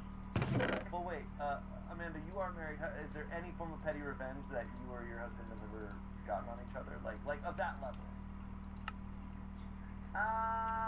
Definitely. We sit down with each other all the time. Okay. We used to have this window in our shower that you could see through into the toilet. What? I don't know. And Garnet, in our old place, we used to have this window in our shower. It made no f***ing sense. And so you could like peek in the window and see you on the toilet. And Garnet one time was cooking steak, and he had the steak through the window, and he was like, "Dinner's ready." I was going to the bathroom and I was like, stop, it's scary. We with each other Steak constantly. scares me. We really with each other constantly. I can't think of something super specific, but No, that sounds. no, that sounds pretty. That's pretty awful. Okay. This is our last story. Wow. I'm sad. I know, this has been so fun. I'm gonna try to sleepover. It comes from Pro Review. Okay. Okay, the pros are really. It's in quotation. The title's in quotation. I'll come back so long as Larry isn't there. Alright. Got permission to share this with my buddy who is a software engineer. Background. To give you some background on my friend Tim, made up name, he has been programming since he was like 7 years old. Just like Tim. Tim said by the time he got to college, he breezed through most of his comp sci classes because a lot of the concepts they were covering he had already mastered years prior. Tim is an excellent programmer. Tim's career has been quite successful. He's worked for Google, Facebook, Amazon, and finally a hedge fund. Just like The story a starts at simple the hedge fund. story. Tim works a lot with AI technology, and at this hedge fund, he was the lead programmer manager who spearheaded an effort to optimize their AI that helped them complete literally millions of trades a day. To say his work had a massive impact was an understatement. All of this was going on with COVID-19 in the background. Due to COVID-19, they went to a work from home model, where my friend Tim kept working. During the work from home, Tim was looking around his fancy $4,500 New York City apartment and wished for things like a yard, a heated pool, a nice 3-car garage, and not living in a high-rise. It dawned on Tim that he could leave New York City. Tim moved to Michigan. So Tim moved back to his hometown in Michigan, where he bought himself a really nice home with a heated pool, a 3-car garage, a nice yard, and guess what the yard had in it? A mother-in-love suite, which was essentially a 2-bedroom, 1-bath second home on the property of his main home, which he turned into his man cave. It's actually pretty sick. Oh yeah, and his mortgage payment was far less than his $4,500 a month rent, like half. Tim spent the rest of his COVID-19 work from home pounding out projects, etc. He never actually informed his employer on an official basis he moved. He just kept working. Then COVID-19 ended. COVID-19 is finally over. Back to the office. Or Tim's boss, Larry, calls him up and goes, "All right, Tim, on Monday we are starting work back at the office." And Tim goes, "Yeah, about that. I moved to Michigan." Larry is shocked and goes, "You didn't even ask if you could do that?" And Tim basically said, "I didn't know I needed your permission to move," in a sarcastic way. Larry insists that Tim needs to move back to New York City or he won't have a place on the team. Tim says he's been doing the exact same work from home at a high level for the past year. He's willing to travel to New York City for a few meetings a year on his own dime, but he feels his quality of life is so much higher outside of New York City, he has no desire to live in New York City, to which Larry said if Tim doesn't have any desire to live in New York Yeah, City, he's just he has no alone. desire to keep Tim employed. Yeah. Now, dear Reddit, what do you You're think talking a about talented senior programmer with over a Dumbass. decade of experience who specializes in AI technology is going to say to a response like that? If you're thinking he quit, you'd be absolutely right. He quit. Maintaining complex code can be hard. Now, anyone that has done any programming knows that sometimes the best person to maintain the code is the person who wrote the code. There's logic, there's thought processes, there's so much that goes into programming that can be so individualistic it can be hard for someone to take over a code base who didn't write. John, CEO, enters the picture. 6 weeks go by. When John calls Tim, John is the CEO of the hedge fund.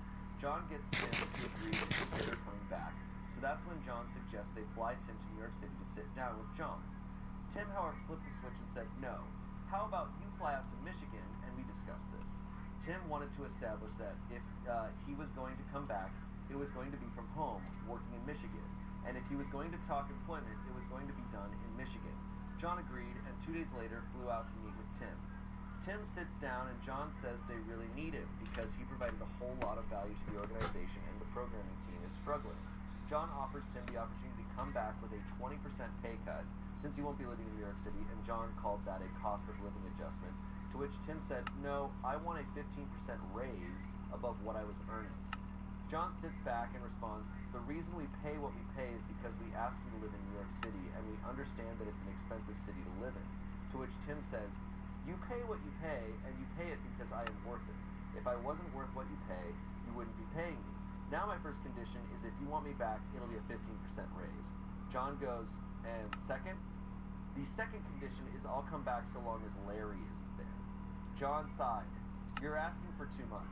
To which Tim goes, you don't need to bring me back if you don't want to. I'll be fine elsewhere. John goes, I'll talk to the partners. Tim says, my offer is good till Friday. John responds, what do you mean? Tim says, next Monday is when I'm going to start looking for work. This offer is good until Friday. It was Tuesday. John leaves. That Thursday, the phone rings. It's John. In conclusion, Tim, we are transferring Larry to a different fund. He won't be working with you anymore, and we are fine with giving you a 15% raise. Can we send you an offer letter for you to sign? Tim says, of course. And Larry is really gone? John goes, yes, you will never need to interact with Larry ever again. That was the start of this year. Tim hasn't been in New York City, hasn't heard from Larry, hasn't seen Larry in any communications, etc. Damn. Whoa! Damn. Tim is Gotta move back Hey, home. gotta move back home. Dude, Tim is nuts. he took care of business. Yeah, He found his worth. Like, I am just picturing Tim, like, frolicking in the forest, Yes. swimming in his pool, hanging out with his parents.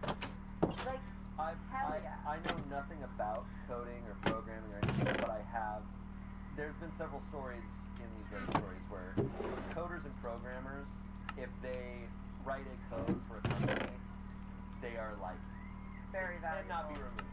They are now ingrained to that. I remember that other Reddit story. There was another one like Yeah. that. Yeah, I mean, Right. it would be so easy for him to get another job. Of That- course. That's why he was saying that. Yeah. Holy, good for him. There is a theme in most of these stories about like knowing your worth and like Yes. standing up Yes. and fighting for that. Yes. Absolutely. Your worth more than anything. It's one of those things where it's like if every single service worker woke up tomorrow and was just like, hey, are we all just gonna agree that we don't give a shit? It's like, what can anyone else do? You're the ones Right. making the drinks. It's so we true. can't. Right. We're either not gonna drink or, Yeah. I don't know we don't about get you. we don't get coffee. Yeah. I always like have a sigh of relief when I hear these stories about people moving out of these big bustling cities like New York, like a really hard place to live, paying high rent, and moving to like nature or more land. I'm always like, I just feel for them. I'm like, I feel better for them. Yeah. And he was saying half. Live in a- for like 5 times as much space. Did you say a mother-in-law suite? Yes. Someone said, great story. Do want to add, it's called a mother-in-law suite, not a mother-in-love suite. For couples who want one of their mothers to live on the property. Opie responded, okay. I'm just a He's mother-in-law. like, okay. And he goes back to coding. Someone said, well, the OP is not Tim. OP is talking about. Got it. Someone else said, I hope Tim is enjoying the quieter life. Someone said, nice try, CEO. You lost all bargaining power the moment you stepped on the plane. You're lucky that's all he asked for. Get the fuck out with that pay decrease BS. This man has millions, and you think he's going to accept a pay loss to work for you? And we just laughing. Someone said, Tim is a very smart person. We should all learn from Tim. Yeah. I mean, Wow. we really should. I feel like COVID did a lot of things for people, but I definitely think a lot of people were like, my God, my life is worth so much more than this grind. Exactly. Yeah. When there's like a threat of death. The illusion, Yeah. illusion wore off. I feel like the Imagine video kind of changed. It really did change. They actually, everything. celebrities got together and they're like, we're gonna make an impact on people. And what I think everyone realized is just like, Ew. All so of many this. people. Like, I love this song. I want to do Imagine with my people and my friends. I'm Gal Gadot and I'm Wonder Woman. and then here we everyone on the go. planet was like, pay me more. What? I need to be being paid way more What? than shit.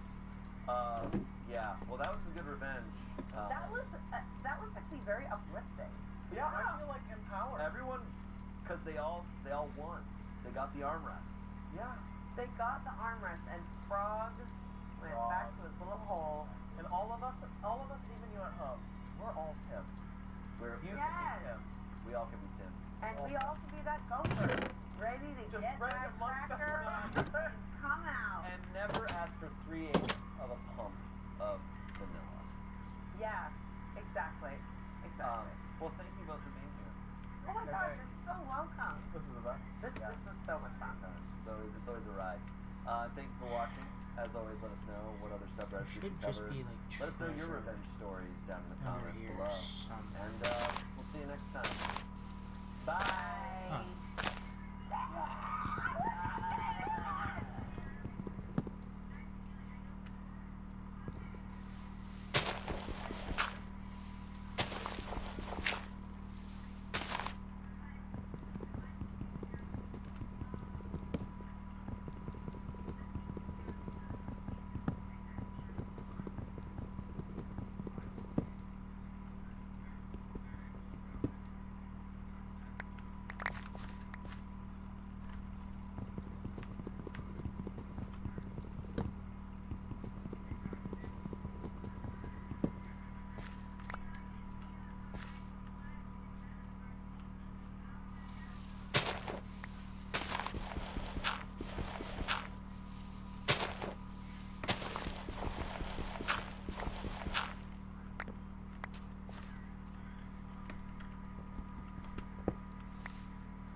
Of course.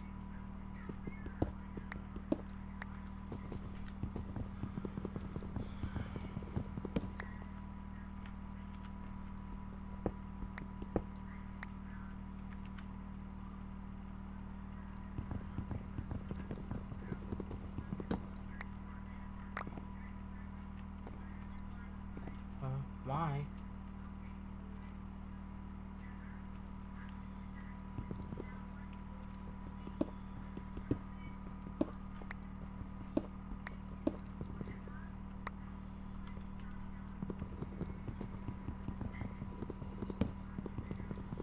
I really don't know what the hell is just here.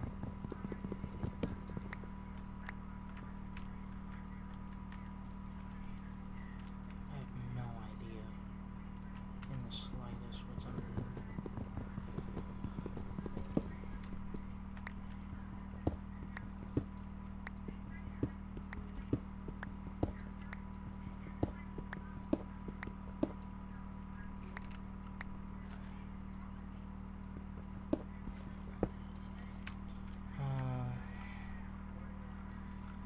I think the loot that would have been here is like just cut off. There's a damn thing here. So that one was just for a bust. So that was a bust. That. Taking that.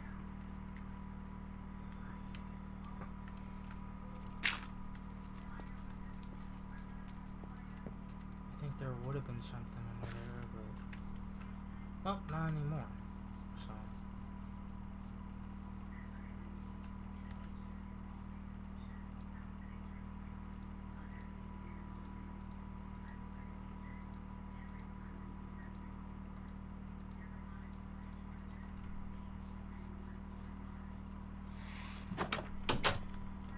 ooh, I don't like that. I don't like that. I don't know what that was, but I didn't like it. I didn't like any of it. I didn't like any of it. Welcome back to Reddit Stories. I'm Shane, and today's theme is all about the mess. We got some messy stories here, and with me are two of the messiest people I've ever known, Angela and Amanda. There they are, pretending to be asleep. Already bringing the tea, bringing the drama. Shut up, Dad. You're crazy. Well, what would you do if we were asleep? Yeah, that would have been so fun. Did you believe it? Did you believe it? Yeah. Do you guys ever hang out with your friends and then it'd be like, I'll be asleep when she comes back from the bathroom? Yeah, And you'd be like, never, guys? never that good. It never really works out. So it's all about messy stuff. Take your pancakes out on Saturday morning. What? Nobody ever takes pancakes Why? out of what? Take your Take pancakes out on Saturday morning. Welcome to Reddit stories. I don't know. I'm thinking about looking funny. Get out of here. Where are they taking them out from? But the oven. They don't cook pancakes in the oven. Look, I this story's gonna get messy, so let's get ready. Here we go. Our first story. This comes from True Off My Chest.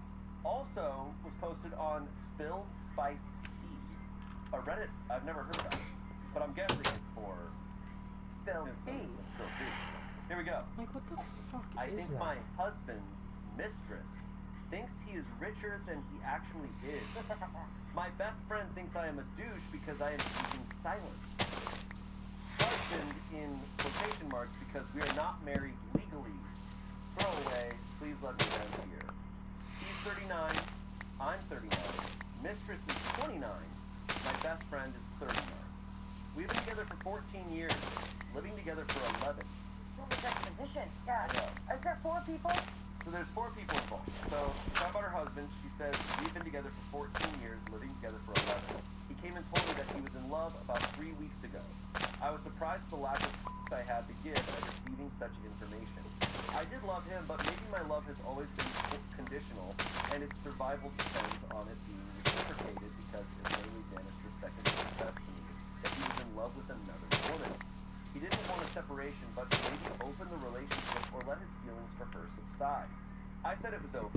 It was like I never had feelings for him ever. He was taken aback by my indifference, which I thought, the audacity. Did he want me to be hurt and suffer? I told him that he should be relieved that he didn't cause pain. Instead, he has been sulking since. Last Friday, I got home and his mistress was there, sitting in my kitchen sipping my tea. I felt nauseous because, seriously? I told him that this wasn't civil at all and to never be in my home again or I would call the cops. I went to my room and I heard her yelling at him for not standing up for her. Then I heard her saying something very curious. Why haven't you kicked her out yet? He was trying to tell her to lower her voice, whispering, later. We can discuss this later. She left and he came to me apologizing. He said, we didn't have sex here if this is what you're scared of. She just dropped by because I was working from home today. I told him that he had until the end of March to move out and to find somewhere to be during the weekends. This morning I changed all the locks. From now on, he isn't allowed in my place during my working hours, so if he starts later or finishes earlier, he needs to wait for me to come home and let him in. But his mistress's words stuck with me, so during the weekend, I have been stalking her social media. I think she thinks that he is rich, or at least that he owns my apartment. I think she also thinks that my parents' summer house and boat are his. Unfortunately, the loser has taken her there, probably bragging about his wealth because her hashtags were all about the good life. I was telling my best friend all of this, but she was more agitated than indignant on my behalf. She told me that he was scum not telling mistress the truth. I agreed, I know, right? But then she said I was no better, not explaining to her his situation either. I was dumbfounded, but she was serious. I told her that this wasn't my job to bring back mistress to earth. My best friend got very angry and demanded that I give her mistress's username so that she could warn her. No, I said, she called me a bigger douche than he is then. I don't know what's going on with these people. Have they gone mad or have I? When did our moral compass go askew like this? Can someone tell me that I am not insane? What a crazy situation. I also love that it's just mistress. Mistress. I know, Mistress. So, mistress is there. The mistress clearly thinks he's rich, but he's using all of her things, Yeah. bragging about it. But why the moral compass needing to be about No, the friend is weird. why? What's going on? You have to warn him. The friend is saying, The friend said. friend's saying you need to tell the mistress That he's not actually rich. not rich. Yeah, It's 'cause like, I don't understand what that. you don't have to look out for her No. at all. She's fine. That's not a lie that she needs to be warned about, right? Like, I think if he was, like, crazy or dangerous or something, It's like, agree. you Yeah, should tell yeah. her that he's crazy. It's like he steals money. No, he's Careful. he's Like, like, she's also hopping into a really messy situation knowing that he's married or in another relationship. Like, if already you know someone's kind of a liar and a backstabber in that kind of way, you can't be too surprised if it turns out they're lying to you about something. this is messy. It's just super messy, but Literally. like all these people are kind of willingly like, or the mistress is kind of willingly in this weird situation. She's doing the right thing by just kind of pushing it all away. Really, I think that she should talk to both of them at the same time and go, I just want to get this straight. You guys know that house is mine, and this apartment is mine. I guess I support that only in case this gets trickier if he continues to pretend, and that's going to be more invasive of her life.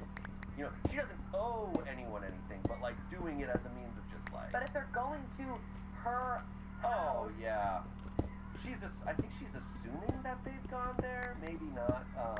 the good life.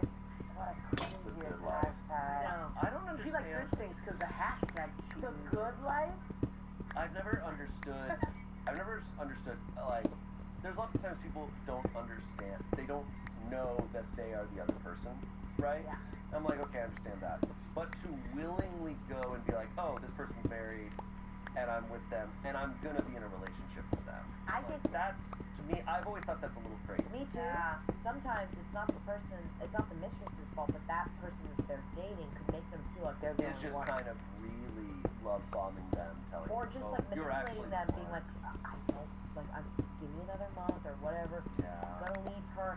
You're the one, and that makes them feel empowered to be like, I know I'm the other woman, but he loves me. Is usually what I feel like I see in like Yeah. television. It doesn't feel like there's a lot of context here. Like, No, it's a very like surface story in many ways, but still, So weird to be like, you have to tell him he's not rich. yeah, she doesn't have to warn the girl at all. That's on him. Her saying she's worse than her husband is What's going on with the well, friend?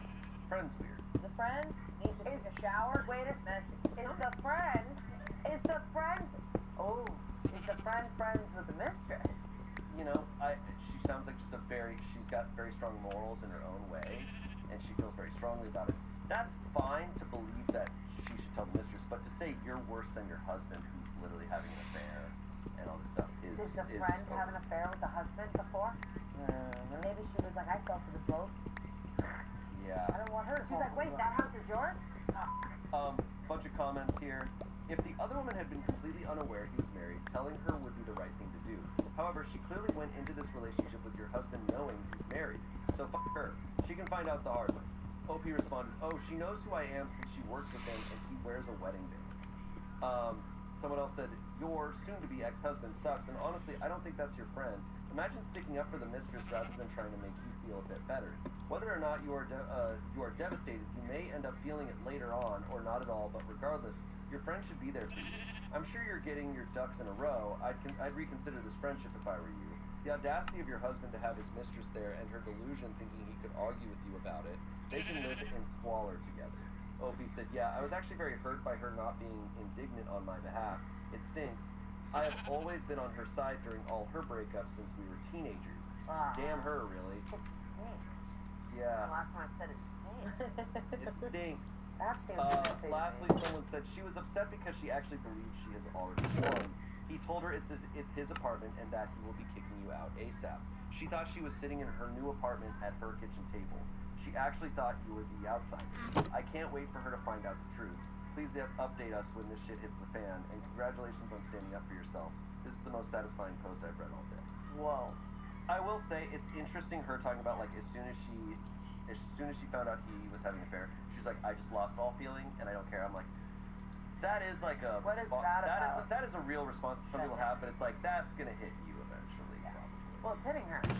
I think as she wrote this, it's I think it's her. hitting her. I think it's hitting her probably more than she's realizing. It's easy when you get on and you write to be like, I didn't feel anything and I don't feel anything. It's like, Yeah. This is And then insane. all night you check the comments. Yeah, it hits in Yeah. different ways for people. Someone also said, your friend sucks for caring more about the woman who chose to help hurt you than about you. OP said, I am having suspicions now about how her and her husband's relationship started, to be honest.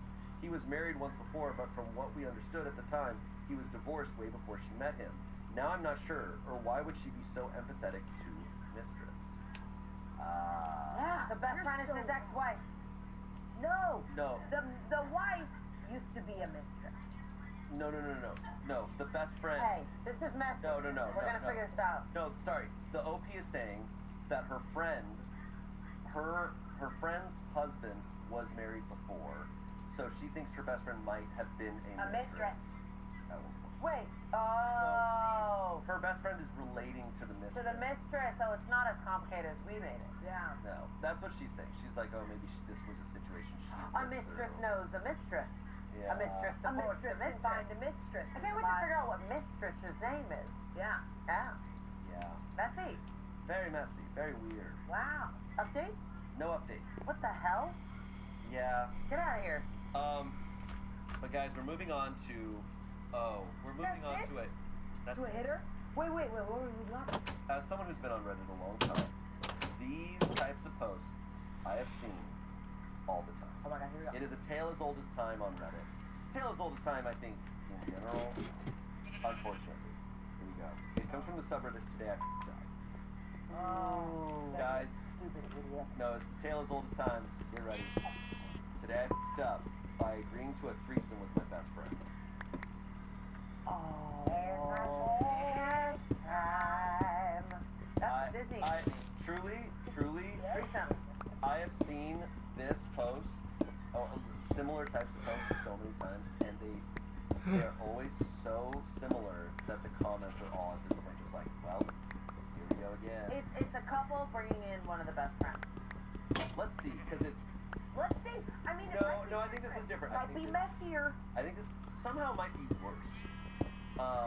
No, it's always seems like close. Could be good. I, a 19-year-old woman, and my best friend, Eva, a 19-year-old woman, have been inseparable since 5th grade. Her and I are polar opposites. I'm mixed on the shorter side with brown eyes and hair and a bit chunky, I'll admit, while Eva is white, blonde hair, green eyes with a lanky, athletic build. She's very extroverted, I'm on the shy side. She's the one that got all the boys' attention, I was the supportive best friend. I've always thought she was the most attractive girl I've had the pleasure of meeting. Earlier last week, Eva said she's been watching a lot of threesome porn and started having thoughts about being with another girl. I'm bisexual myself and pretty shy when it comes to sex, as I only lost my virginity last year and have had one sexual partner since. Eva, again, is the exact opposite. She's been sexual since her early teens and has been open about her sex life. We have always joked about being gay for each other. We give each other a quick peck on the lips when we have to go after hanging out. And we even made a pact that if we're not married by 30, we'll marry each other. So this led to me jokingly saying that we should have a threesome with someone to find out if she's bi or not. I'm just joking. I'm just joking. And she seriously agreed, which I obviously didn't turn down. We decided to make a Tinder account with both of us explaining how we just want someone, preferably a guy, as per her request, to join us with no strings attached. After finding a suitable match, we met up beforehand to explain the boundaries and rules we talked about. The next day would be when it all happened. For me, it was a great experience, and afterwards, Eva agreed. Now, as much as me and Eva are opposite, one thing we absolutely do have in common is our taste in men. I don't want to sound pretentious, but I do feel the man paid a bit more attention to me than Eva. Later, the guy we were intimate with gave me his number afterwards while Eva was cleaning up in the bathroom. I thought he did the same with her. This is where it all falls apart. After the fact, she said she knew she said no strings attached, but she wanted to see the guy again. I, of course, told her to go for it, but when she checked on Tinder to message him, he was unmatched. She wasn't too happy about it. I just said to text him, and she said she didn't have his number. Confused, I said, well, he gave it I have it. Yeah, confused, I said, well, he gave it to me. She got absolutely furious, saying how that was selfish and rude, that I was trying to keep him for myself, and I wanted too much attention from men. I tried to explain that I thought he had also given her his number, but she wouldn't listen. We haven't had a fight this big ever. She hasn't called or texted me back since then. I feel like such a bad friend for letting a random person come between us like that. I will admit I did text the guy telling him the situation, and we have had a couple of conversations since. I just don't want 8 years of friendship going down the drain, especially if it's my fault. It's not your fault. It's not your What fault. the hell? It's not your fault. It sounds like all those times that she was a supportive friend and got the guys, it sounds like she never even let you get the guys. Or she's not used to not being the chosen. This Chosen one. not being chosen. This threesome went very differently than most. Me too. Most posts. I thought you were gonna say this way. Hey, what? Stop that. Hey, what? And I won't say to cut it out. You can leave it in because it's a simple mistake. I thought you were going to say this threesome went very differently than the way I In thought. the way that this threesome is going. Oh, And don't that's do that. Both? What? Who? Both? Oh, keep it in. I think we all knew what we thought we were getting into. This is different. We thought because most stories are about a couple Yeah. who then have a threesome and they always choose someone that they know, Yeah, never. and it always Yeah. goes wrong. She was a no-name off But the street. the call And even was then, it's within the house. Like The it's problem wasn't with the third. It was with What the hell the is two. happening right here? We had to open And you the know, door. honestly, Okay. the problem was very different than what I was even expecting in that case. The problem was what existed before. Yeah. This setup is relatively fine. Like you're two friends, Yeah. you're in college, you have a threesome, and then that person, it's like if that person that is a stranger happens to be into one of you, it's just like that's how it goes. I And also thought whatever. they were going to be into each other. Like it sounds like they. I know it was a weird setup. But then I think power dynamics got into I don't play. think this girl even gives a shit. I think she cares about being the one in power. Yes. What were their But- rules? Because they needed to talk Well, about that. she didn't talk about. I highly doubt they laid out any ground rules. My theater teacher, this is literally my Hello? theater. My theater teacher used to say this. She used to say, well, not my theater, it was like my acting. I don't remember. Somebody told me this in college. Everything in life is about sex, and everything in sex is about power. Wow. is? That's a Michael Scott quote. Second, I don't think all sex is about power. And I don't think all life is about sex. So I don't think you should take Well, I sex think advice all from your life is acting about coach. sex. Well, I don't know. Whoa. I'll be honest. I don't know what life advice you should take from an acting coach. we're analyzing a play. It's me, your acting teacher. Life is sex. Power. But I think this has nothing to do with the girls, who I thought were in love. It's- I think it has to do with that girl and her ego Yes. being damaged. Yes. And I think it got in the way of what could have been Yeah. a really special moment. Yeah. No, it sounds really sad. I mean, the way this girl's describing it, just like I haven't had many partners. I'm shy. I feel insecure. And then this guy happens to be her, and her friend just cannot handle it. And it's not like she did anything. It's just this guy gave her number, didn't give her number. It's pretty clean cut right there. Can't really. He liked her. One girl got a call back, the other one She didn't. needs to. Call back. I think unfortunately at 19, it's like you need to reevaluate Capitalist is this up. friendship because this friend is going to continue to want to take from you, and not. And the comments seem to agree. Yeah. That's freaking garbage. You didn't let a dude come between you. She did. She got mad that he preferred you. Yep. You weren't trying to keep him. You Yep. encouraged her to go for it. She should be happy for you, not mad at you. 6,000 upvotes. Someone said, you did nothing wrong. Give her some time to cool off, but if she refuses to move past this, then the friendship wasn't as strong as you thought. I am sorry this happened. Fighting with long-term friends always sucks, and I hope she comes around. It sucks. Lastly, someone said, I do not want to drive a deeper wedge into your friendship, but just ask yourself this question. Has your friend, consciously or unconsciously, been friends with you only because she feels better about herself when she's around you? Because according to you, you've always been encouraging towards her, and she always had all the attention, and she now is not able to digest it the minute you are getting a little attention over her. That's a good one. You could read into a lot of like why she wanted to have a threesome with her. It's just like, is it this thing of wanting to feel better? Like, Yeah. Would she have a threesome with anyone else who she thought was like maybe hotter than her? Yeah. that Look, comment. and look, Yeah. I think she underestimated like a lot of guys. Like the male gaze is different than what she probably thought, and she's like, this guy was into her friend. It was into the OP, like, Ooh. and this friend cannot handle it. I don't know, this guy they both liked, that was both their type, was into OP. Can you imagine going on Tinder and seeing that post? We just want a guy, no strings attached, 2 hot girls. Can you imagine their inbox? Back when I was single, I'd be like, I'm gonna get murdered. That's a murderer. Yeah. Um, Wow, I'm glad I'm not a dude. I probably would have died in the first 5 seconds. I would have been like, that's awesome! well, in this case, it would have worked out. Actually, would have been great. OP said, in response to that last one, I personally don't think so. She's been just as helpful and encouraging to me in the past. I'm very secure with how I look, but she is admittedly the prettier friend. but she has always helped me with my self-confidence.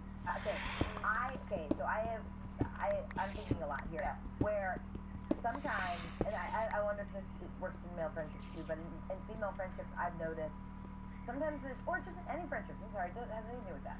It's like who is hotter has more power sometimes. Even in just like when you're like two girls growing up, and you're like, oh, the hotter, she gets it because more boys like her, and and she has the better clothes, and she is the prettier one. So yeah, like I just remember always being the friend, right? And like it was like the hot girl was like the one that called the shots and made the thing, and it just seems like she was the it girl, and then all of a sudden she wasn't.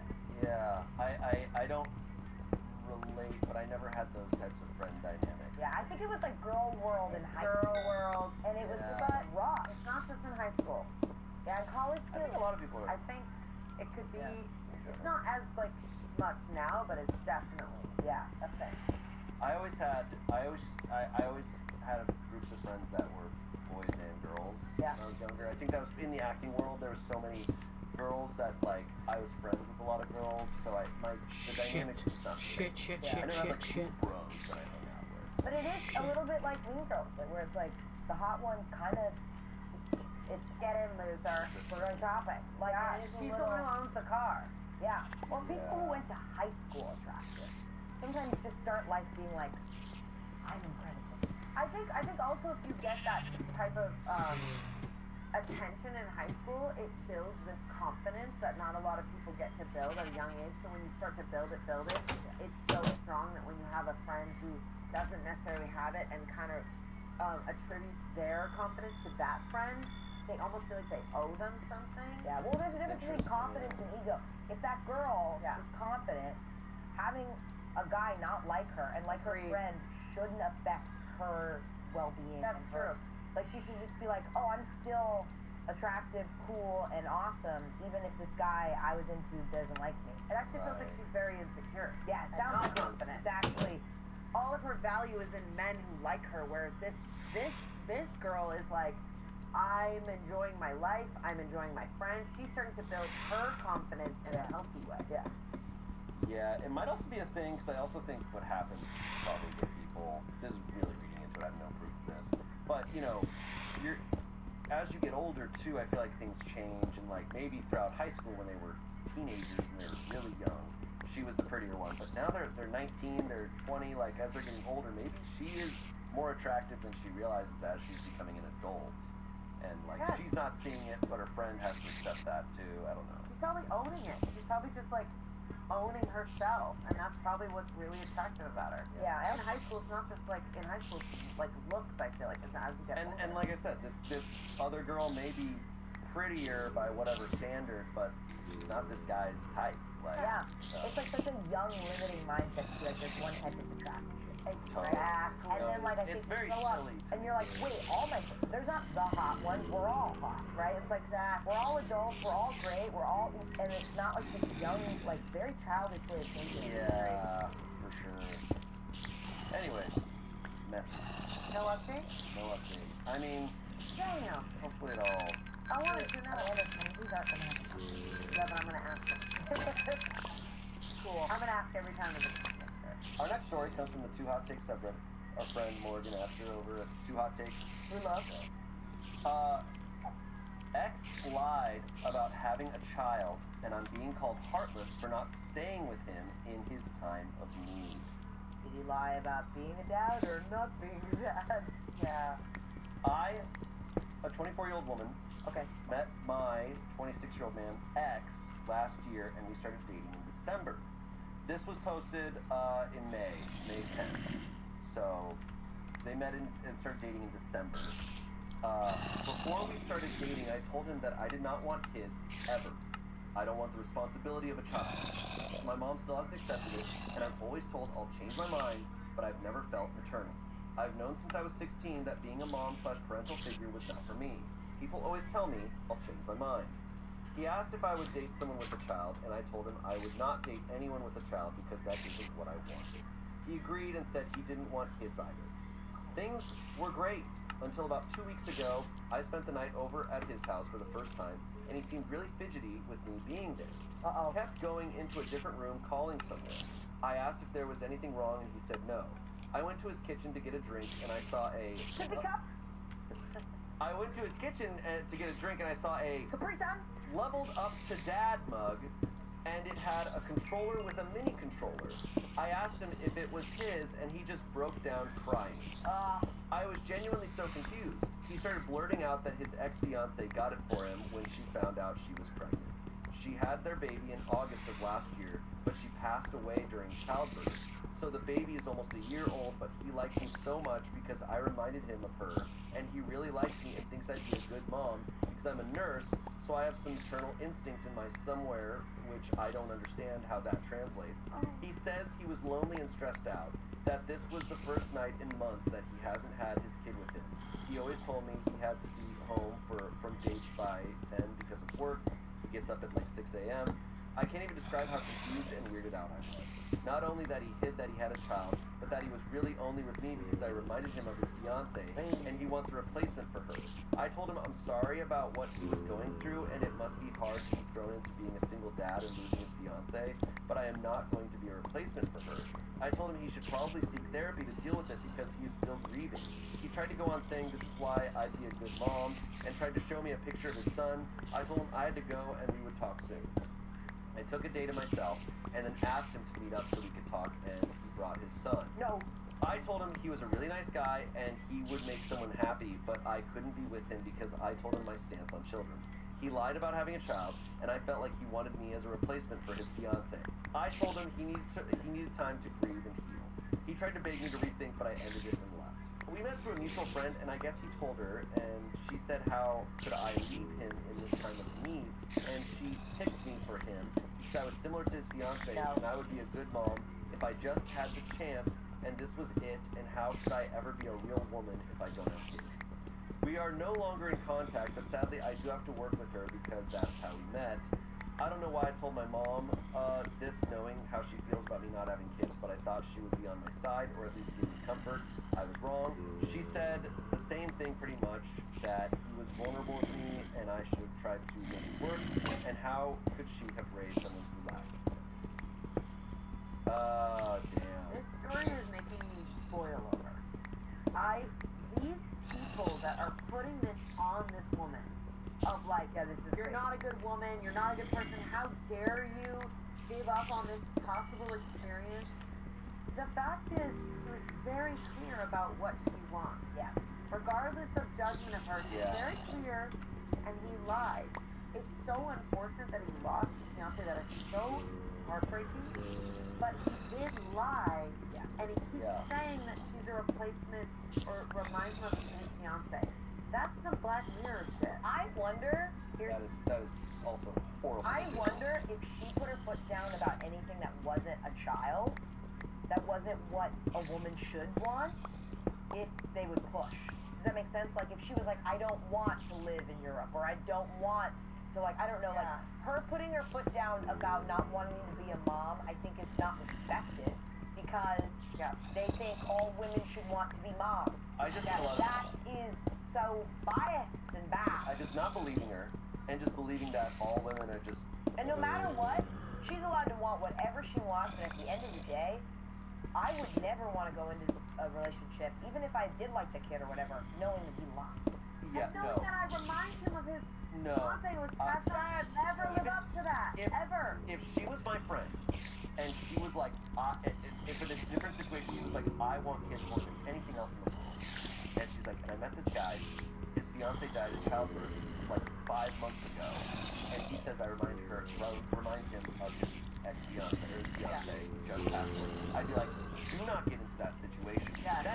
That's not gonna end well. No. This is him in a horrible time of grief, trying to mend it by replacing you for his fiance who just died. That is not going to be a solve. Somewhere down the line, years from now, this is all going to fall apart, and that's not how this works. He's in a horrible place. He has every right to demand help from everyone in his life. He could be talking to his family, friends, and being like, I need help. I am alone raising this child. He has every right to be doing that right now, but coming upon a stranger who and lying to them and trying to trick them into replacing your fiance who just passed away, kind of giving like he's really angry that he doesn't even realize. He's like forcing. in a way, knowing the whole story, I'm not as mad at him as I am the friend who picked her for him, knew the whole situation and set this up. He is not in his right mind right now. Neither He is is his friend. no, but the friend is is what? wild. I wouldn't say a friend. I would say that's No, I think it sounds It's a like coworker it's not a friend. who- It sounds like it's a coworker who literally set her up to be like, you're a replacement. yeah. And No, Ugh. and frankly, I think if I obviously can't relate, thank God, but if you have someone dear to you who passes away, I don't think your next relationship should be based upon they remind you just of them. That means you are not ready. He is Giving grief. He is not ready to be in a relationship for a long time. also, where's the kid all day? I don't know. No, And he who said this drops was her one off of the, at her? he said this was one of the first times that he was able to be away from the kid. I think. Yeah. But I don't know. I know he's a single father, so I'm sure this is really tough. No, I bet it's so hard.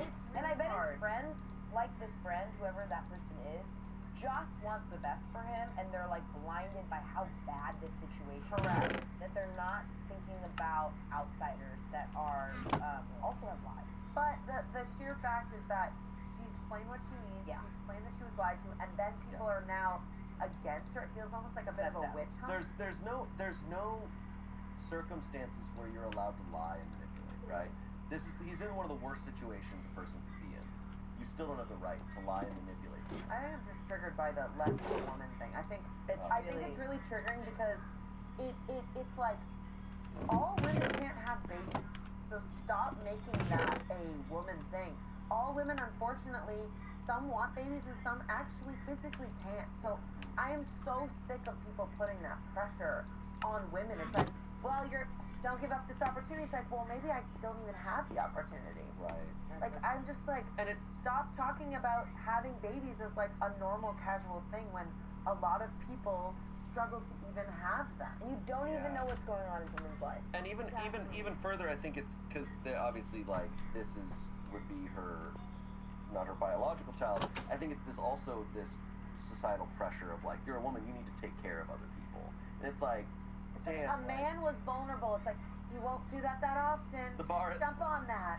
is so low that he's like, he was vulnerable, so you better do everything to help his life. No, he lied and he got caught. So No, then this he is cried. very, very shitty. He blatantly lied. He said, "Oh, I don't even want kids.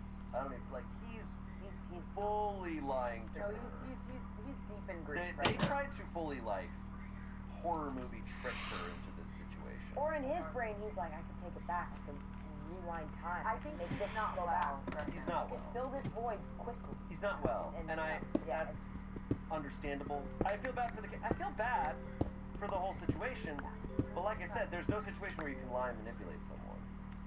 A bunch of comments here. Every single person in the story who isn't you is a manipulative piece of shit. You have no obligation to become this guy's main man. What a set of balls on your mutual friend and this guy. And your mother needs a timeout. You don't lack empathy. What you have is good boundaries and a healthy self-respect. If your coworker causes you any grief at work, go right to your manager/HR. Someone else said, if anyone in your life questions you about this, the answer is that he lied. Lied about his whole life. Whether it's kids, job, family, whatever, he lied. That is not the foundation for a relationship. Your work friend is a real piece of work. Lastly, someone said, you did the right thing by ending the relationship. He is a liar and a user. Your friend, who is also a liar, can step up and be his partner if she thinks he's so needy. As for your mom, ignore her guilt trip. It was never your responsibility to give her granted or be a mom for someone else's child. Correct. Your duty in life is to create the life you want for yourself and take care of yourself. Okay, yes. Yeah. Slay comments. Loving the No, I comments. mean, I think the whole you'll change your mind thing is so fucked up. I gasped when you said he brought the kid to the park. Yeah. Because that is so manipulative. Like, oh, once she sees the kid, it's really this like such this messed up, outdated idea of like, oh, those instincts will kick in and you'll become a mother. It's like, Also, we need to stop using our kids. We need to stop putting all of our anxiety and guilt and stress and worry into our kids. Like, what if we're putting all that in them and then bringing them along? he's being so selfish in that moment. And It's he's not even- using the kid to seal the deal. Look, I hope someday he finds a person who wants to enter his life and be Definitely. a parent to this child, but he needs to do that from a healthy place where he's no longer grieving, and he can't replace his wife. What he should You be can't looking for, replace his fiance. yeah, he shouldn't be looking for someone that reminds him of his fiance. He should be looking for someone that wants to be a mother. Yeah. He's looking for qualities, and you know what I mean? He's actively seeing a woman say to him, I don't want to be a mom, so he should walk the other way. You know what I mean? He should not, that's all he should be looking for, plus what he wants. But like, he shouldn't be looking for someone like his wife. You should just be focusing on getting through being a single dad for 1 second first, and then. But honestly, I do wish him happiness. I really do. Like, grief does crazy, crazy things to you. And then when he does like hit it off with someone who wants the same things as him, that'll be beautiful. Yeah. And it won't be like shoving a puzzle piece in the space that doesn't actually. No, I mean, taking it out of even this situation, like, can you imagine if you met someone who didn't have a kid, who was just like, yeah, I broke up with my ex last year, looking for someone who's just like her. It's like, you'd be like, all right, that's, no, Yeah. that's bad. 100%. Sure. No. And there's no update. I think she got out of that one. She fully got out of that. Yeah. Have to ask. Yeah, I know. Because if you don't ask, you won't say it. Exactly. If I don't ask her, Yeah, actually, most stories have updates, but when you don't ask for them, I just skip them. Yeah. People don't know that. So. All right, our next story, another Today I F***ed Up. Today I f***ed up by canceling my roommate's favorite TV show. This didn't happen today, but many, many years ago when I was in college, my roommate was obsessed with this one particular TV show I was also a fan of, but he was very into it. He joined different forums and groups about it, participated in chat rooms I am about it. not He ready was for obsessed. whatever At the time, it was up in the air as to whether or not the show would be canceled. shit So, storm being an immature 19-year-old, I on the decided other to side have of some that fun. one. I had recently found out about this service that would distribute anyone's articles for free. Knowing that my roommate had alerts set up for everything to do with the show, I was fairly certain that if anyone was going to see what I was about to do, it would be him. I wrote an article announcing the cancellation of the show. I started off making it sound very official and professional, and then deliberately threw some bizarre statements into the article, things that would never appear in any official announcement. I looked it over, sent it in, and promptly forgot about it. The next morning, I got up, jumped in the shower, and started getting ready for class. I heard my roommate shout, "Oh my God!" I walked back into the room and asked, "What's going on?" My roommate looked devastated. They canceled it. They actually canceled it. They're idiots. I asked him why they had done that. He proceeded to read the rest of the article out loud. As he reached the bizarre statements, he got a confused look on his face, held his hands towards the screen, and said, "What the hell is this crap?" I burst out laughing, and my roommate realized he'd been had. He shook his head. "You're an ass. Seriously, dude? How did you even get that out there?" We had a good laugh about it. He vowed to get me back, and I went off to class.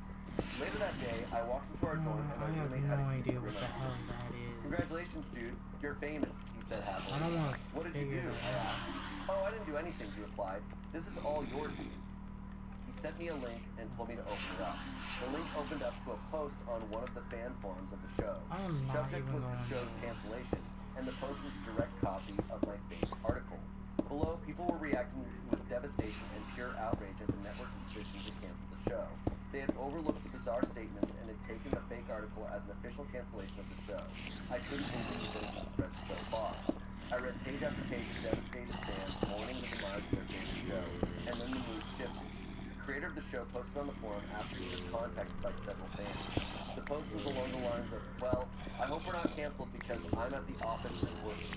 Now I'm fielding phone calls from my writers asking if they still have jobs." My God. "Oh shit," I said. My roommate burst out laughing. "Oh shit is right, dude. Keep reading." As I continued to read, the tide of the comments turned from angry at the network to angry at whatever f***ing head decided to pull this stunt. These people were out for my blood. They talked about tracking me down and beating the crap out of me. That was when I learned that my roommate was far from the most devoted fan. At least he found it funny. They wrote to both the network and the show creator, encouraging them to serve paperwork on the service I used to release the article in order to find out my IP, which would have traced to the college and likely resulted in disciplinary, if not legal, action against me. I spent the next 2 months thinking I was going to get expelled or arrested. Meanwhile, my roommate just laughed at me every time I got anxious and told me it served me right. The following month, the fake article was referenced by TV Guide, and is still mentioned on both the IMDb and Wikipedia pages for the show. As for me, well, I haven't spoken about this in many years, and I'm still choosing to use a throwaway because my regular account has a bit too much of me on it. What show do we think it was? Oh, man. Lost? Maybe it was Lost. This feels... It doesn't say? Not as of yet, but what's funny is this clearly is old because I feel like this shit happens every day now. I was gonna say, Social this is media. like early fake news. Also, something that boils my blood, but everybody does it, is reading the title of an article and not reading the article. Yeah. Everybody does it. Everybody does it. I do it. Okay. When I was studying psychology, taking like research classes, they talk about research, and then knowing that whenever like a popular article or magazine or something says like study proves this, like it's never because studies never prove anything. Studies support the idea of something, but there's never a study that proves something. But then they post an article saying study proves that drinking a glass of wine every night decreases cancer risk. And it's like, Well, it does. Red that's wine not does. true. Yes, No. it does. Red wine does. Everybody knows that. A it's- glass of red wine, it is your heart. Like, it decreases cancer risk. Here's your heart. I've read so many articles. Title. Look, You're crazy. You're crazy. okay. But I'm saying, just don't, do not, a title does not mean anything. And they're manipulating the title to make you go like, oh, wow. But this is the issue with the internet. This is a really tame version of the scary shit that can happen when you give everyone the ability to like just be a reporter. Because you can just report anything. And this is like a tame version of what I feel like the last like 10 years. Yeah. Comments. How well written did it have to be that the writers got convinced? Yopi said, to be honest, it was pretty bad. On top of that, the company that put out the article made several edits to it before putting it out that made it make no sense. One that I remember was, we can't justify production costs, became, we can justify production costs. Someone on the forum even commented on how poorly edited it was. Someone else said, I think to be protected as it's scary and it's not your fault, they believe your lie. What else the show? Update. Ah! Yes! Okay, last guess. So this Okay, I don't think okay, it's I can so. answer this because I know Yeah. the answer. Okay. It is a TV show. Okay, I don't think it's It's a a show. TV show. It is a major that a showrunner would. right. It's a TV show. Is it a reality show? No, No, it's not a reality show. It's a show that did get canceled. So, and they were saying like, oh, it's a show that was always seemed like it was gonna get canceled. It didn't run that long, but it had a very strong fan base. That's a really good That's guess. a really good guess. Like something that It's would. from a little bit earlier. Roswell? No, I like that guess though. Okay, I'm gonna give you a hint. It's a teenage girl and she's a detective. I believe. Alex Mack? No, that's Nickelodeon. Joan. Wait, she's a teenage girl. Not Joan of Not Arcadia. Harriet the Spy, the show. Joan of Arcadia was No. such a funny show. Hold on. She's the hot teen. I think The maybe. girl who was God in high school. No. She's the hot teen. But around that era, maybe a little bit. Yeah, around that era. Alias. No. That's hey, adult. No. Sabrina. Sabrina. All right, guys. No. Just woke up to see that someone guessed No. correctly that it was Veronica Mars. Mars! Veronica Mars! So dumb. Emily You were literally thinking- asked me if I knew Veronica Mars today. Yeah, this happened in 2006. Jesus Christ. Kristen Bell. My comments may still need manual approval, so I don't know if they're showing up, but as promised, I can confirm that it was Veronica Mars and Rob Thomas joined the Television Without Pity forums to confirm the show was not canceled. The forums are since defunct, so the link on the page is dead, but here is where it was. But I know the show did get, it ended pretty, earlier than it should have. I feel like that's what they But I know it was such a big deal that, remember, it got, a kickstarted movie, sequel, I know that the fan base for it was, They did a died. parody of it in Forgetting Sarah Marshall, remember? Yes, they did. Of that? I feel like this kind of thing, what happened here, happens in like gossip mags and politics all the time, where someone says something and they're like, oh my god, it's true, oh my god, oh my god. Star But Magazine? it doesn't really happen a lot in entertainment because you're like, Survivor was canceled. No, This doesn't. This wouldn't be as big of a deal nowadays because I feel like on Twitter every day some sort of false information spreads. Veronica Mars. Yeah, but back then this stuff would spread, and the source would be hard to find. Yeah. So it's not like, because with the internet now you can just really figure it out immediately. Messy. Very messy. You ready for the next story? Yes, sir. Okay. Got an Am I the Asshole post here. Okay. Fun. Classic. Am I the asshole for telling my husband he's too broke to be so sexist? Okay, let's hear him out. Throwaway account. So, my husband comes from a traditional family.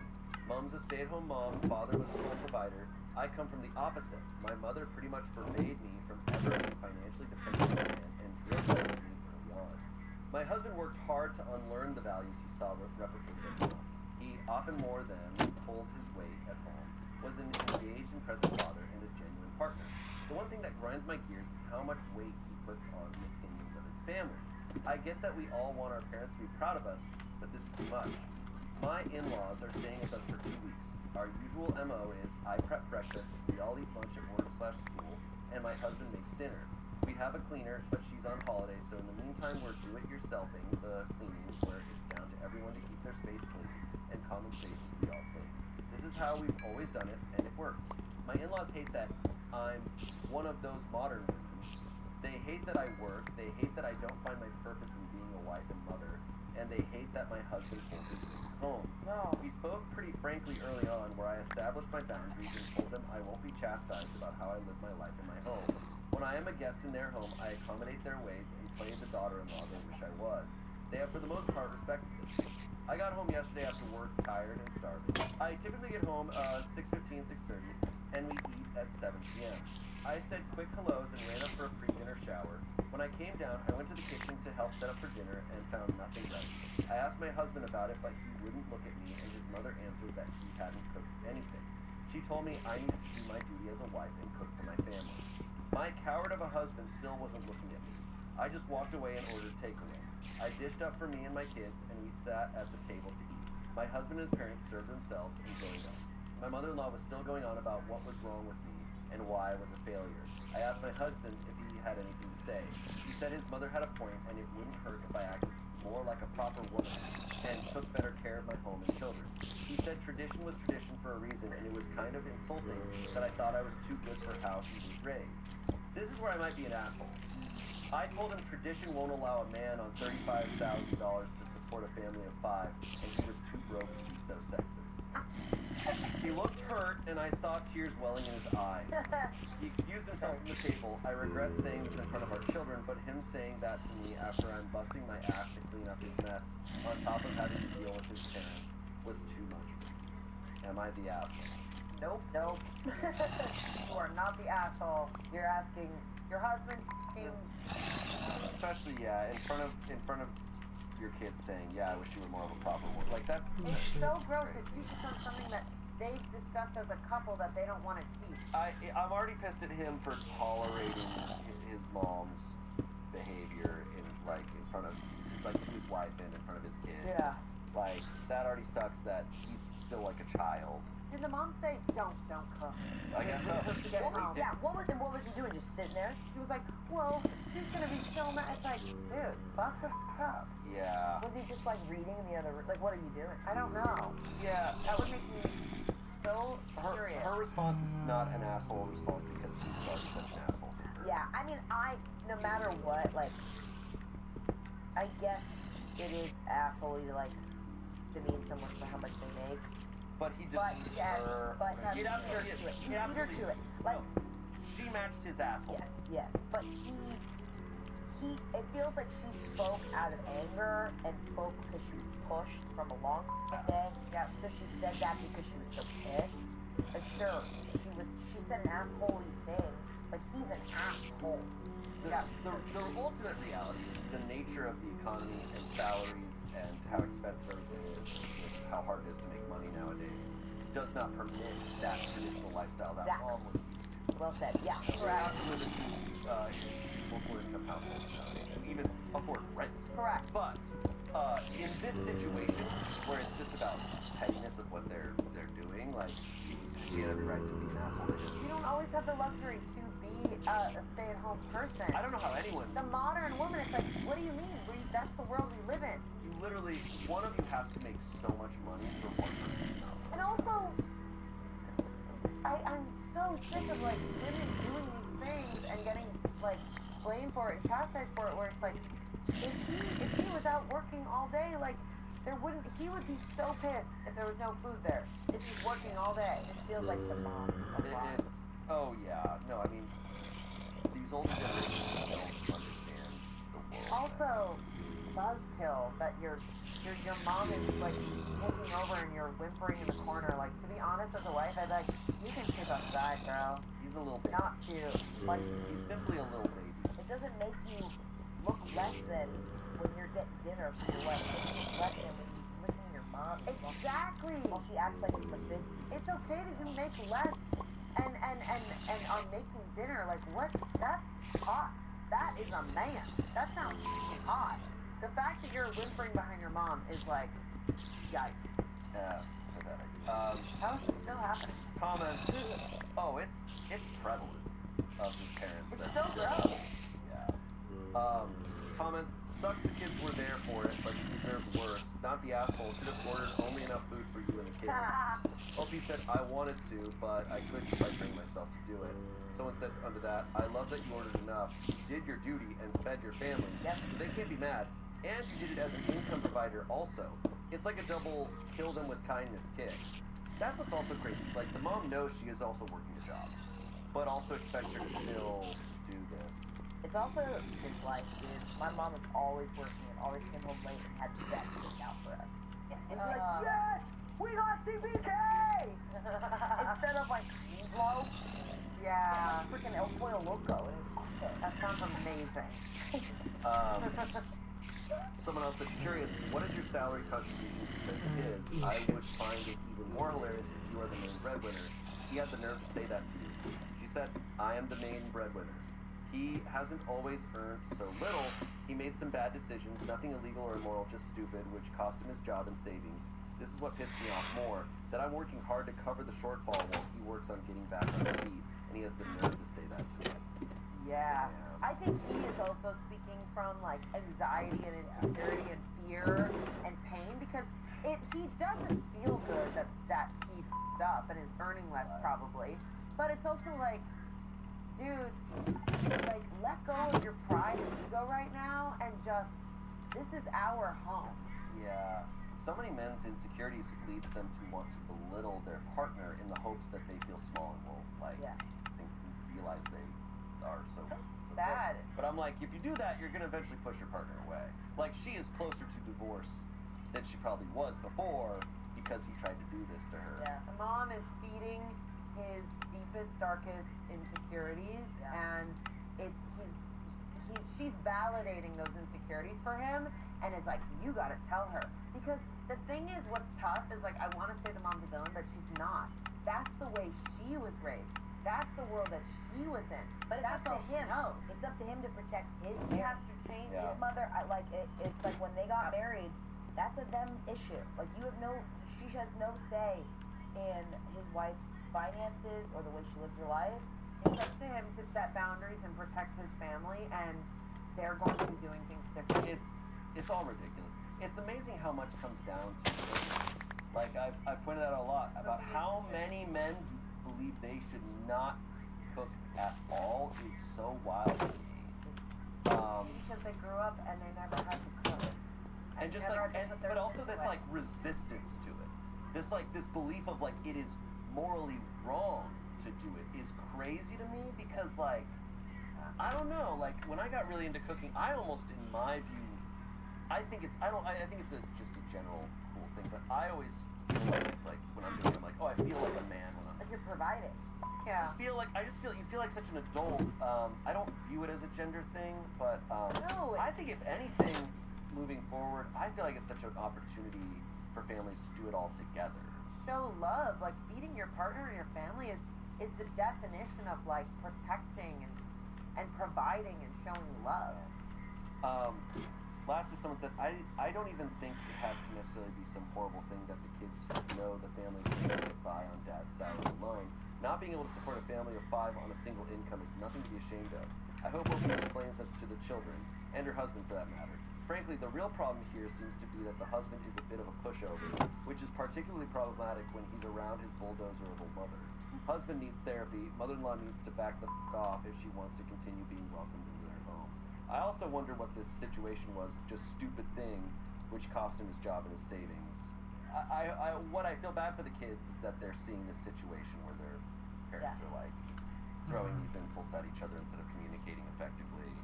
They're witnessing the mom probably giving them mixed messages. They're not getting like a straightforward boundaries and being Kids taught. are adaptable, though. I They do totally are. think that like kids know a lot, and they'd rather. Yes, you shouldn't fight in front of your kids, but sometimes it's like it's better to just communicate with them what that was. Kids aren't stupid. No. Like they recognize what's going on. Yeah. But yeah. Is there an update? No update on that one. All right. Moving on to our final story. Okay. Here we go. This last one comes from Emma the Asshole, but it ended up on Best of Predator Updates. Uh-oh. You're gonna get all your updates here. Okay, this is gonna be fun. This is gonna be fun. Yes. These People the are best. gonna reconcile, or they're gonna come back for more. Yeah. All right, I hear this is a doozy. Am I the asshole for asking my friends what flavor their wedding cake is? Seems harmless. We're f***ed. What possibly could Could go happen? wrong. Everything. What do you, what, Because wedding is involved. Everything. Food. Cake. I, a 22-year-old woman, am in the wedding party of my friends we will call M, 25-year-old woman, and Ro, a 25-year-old man, who will be getting married in about 2 months.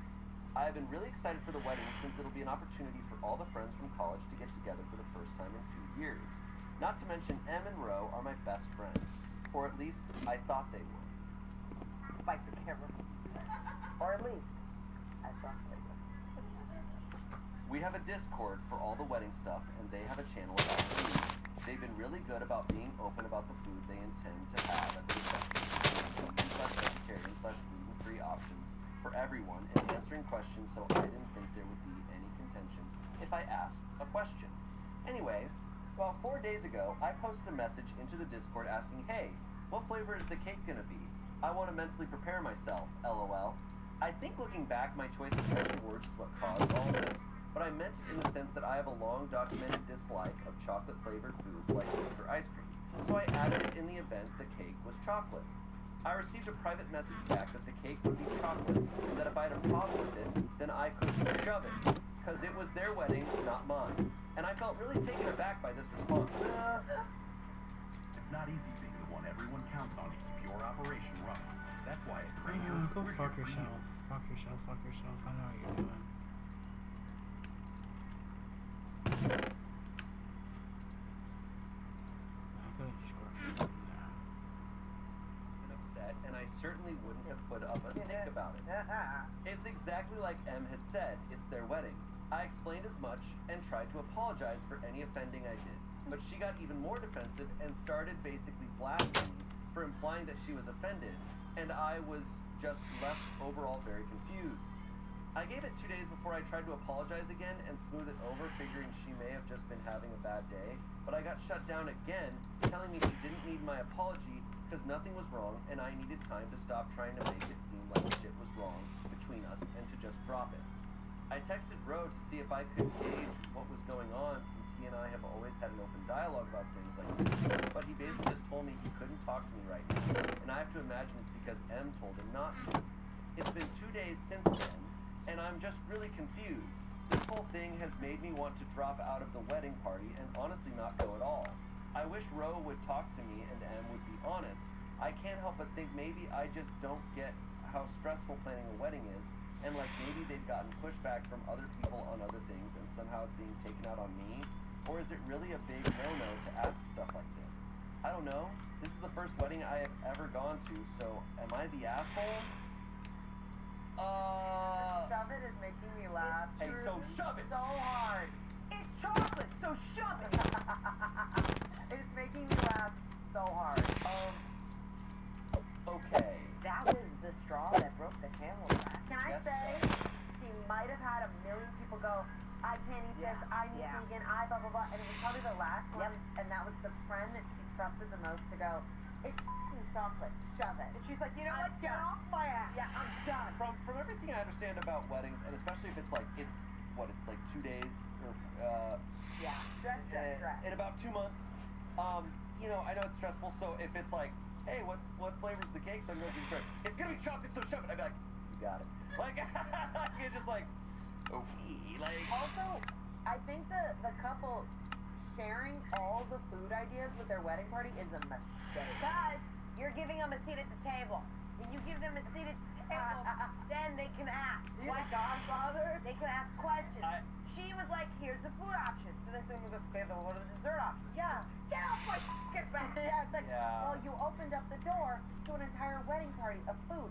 Never do that. Look, These are the food options. and look, Notice them when you're there. There you go. Here's the thing. I've talked shit about dry weddings and all sorts of stuff, and I'm like, if I get invited to a wedding, I'm not gonna try to say anything. I'm just like, I'm going, and it's your wedding. You get to decide everything. Yeah, you just go. Like, if I show up and it's like, hey, for dinner, we're having cardboard, I'd be like, I guess we're having cardboard. I bitch on the way home, but I'm not gonna bitch to the bride on a dinner. Yeah, talk shit to your friends. Well, yum, cardboard is delicious. Thank you so much. Congratulations. Also, I'm sorry. Cardboard is so You guys are a beautiful couple. Congratulations. The cardboard was beautiful, but This plus- cardboard pairs well with this Merlot. It was excellent. Congratulations. I hope you guys. Why are we Mark Wahlberg right now? Hey, here's my question. Why? I agree. I agree with what the general consensus is, but I also am like, why is this guest asking them to play things? True. And I will say, I True. understand. Give a mouse a cookie. I understand with the amount of pressure of saying like, hey, what flavor's the cake so I can mentally prepare myself. It's like, It's a little rude. and also, and here's also a mistake I think. Here's a mistake. Writing things out and typing it out and sending it via that can be read so many wrong ways. Like, Did you say LOL after too? yeah, she did. Nightmare. Yeah, Nail in the coffin. if I would have just, I would not be asking that question to the bride and groom over Discord. I would have asked her to be like, hey, what flavor is the cake gonna be? You know? And then she just goes boom. Yeah. Flies back. I It's don't know. chocolate. I think there's a lot of history here. Wait, there's more shit happening. Oh, we're There's an about to update. tell you that. Okay. I can't wait. The verdict though was asshole, which, you know, I will say like, I think because I saw that verdict, that's also making me a little biased. But I don't think they're an The asshole. way I it's think they're worded. not. I don't think that. I think as of right now, to me, I'd be like, you're an asshole. But it's like you know, maybe you're an asshole. Yeah. But I'm like, this is fine. But I would also, I'm going. Their response is intense, but maybe because they're stressed out, maybe because of other life things. I feel like that's Jack. He's an asshole who makes everything about the cake. Yeah, but It's Mark Wahlberg right But up there. I will say, her saying, I'm thinking about dropping out of the wedding party. I'd be like, you're making this about you. Okay. I do think sometimes, especially when they're dealing with the wedding, her apologizing so much and like asking is like she's making it about her, and it's like you're being selfish. Back up. We told you to shove it. Just walk away. Okay. First update. Oh my God, there's multiple. From username Row apparently. Yes, the Row from the story. Shove it has entered the chat. Not shove it. That was the bride. Shove it That was them. Shove This it's is Row. betrothed. This is Row, but she reached out to Row, and Row was like, "Hey, I can't talk I right can't talk to you. And Okay. Tell me. now." He responds saying, "Hey Izzy, not surprised you didn't share the whole story. You never do. Just like last year's surprise party for M. TLDR, Izzy here spoiled the surprise and tried to claim my present was hers. I'm Row, the groom-to-be. I don't do Reddit, but my best man does and frequents this thread. He saw this post and it was so obvious it's you. This whole cake thing did happen, but it is not the whole story and did not go the way Izzy claims. First off, cake was not her only complaint. You refused to have a joint bachelor/bachelorette dinner because I have poor taste. You said my suit was tacky because I wanted white and not traditional black. You whined about the bridesmaids' dresses being purple because you wanted ivory. Any decision we've made, there's always a complaint. And M has done nothing but be patient and try and find common ground. She should not have to change her wedding choices for you. Second, we never told you to shove it. M only messaged you privately because she was tired of having to argue in the group chat. Everyone else is tired of your bullshit too, so we didn't want to bother them with it. It's a cake. Eat it or don't. Eat it or yeet it. You have hated me ever since I joined the friend group, and that's fine, but you will not ruin M's day because of your pettiness. If you care about her, then honor her decisions. Of course M is different, because she grew the up. All of us did except you. My God, you're 22. Stop acting like a spoiled teenager. Chocolate cake will not kill you. By the way, asshole, I'm 26, not 25. Pay attention. I wasn't angry about this until you decided to go on the internet for pity. It's pathetic and immature. For the record, M double-checked my response. She signed off on it. Get it together. Shut So we went from being like, you're kind of an asshole, to, oh, you're apparently an asshole. Oh, she didn't tell the whole story. She didn't tell So, any of she's like, all I did was ask what the flavor of the cake was. Yeah. What a nightmare person. If you're gonna go on the internet to a bunch of anonymous people and just tell a fake story just to feel. I was gonna say the comment when she said chocolate cake, she goes, so I can brace myself or whatever. It's like, huh? Yeah. That doesn't feel like a one and done. Exactly. That felt like This is always what I think of so many Reddit stories of like.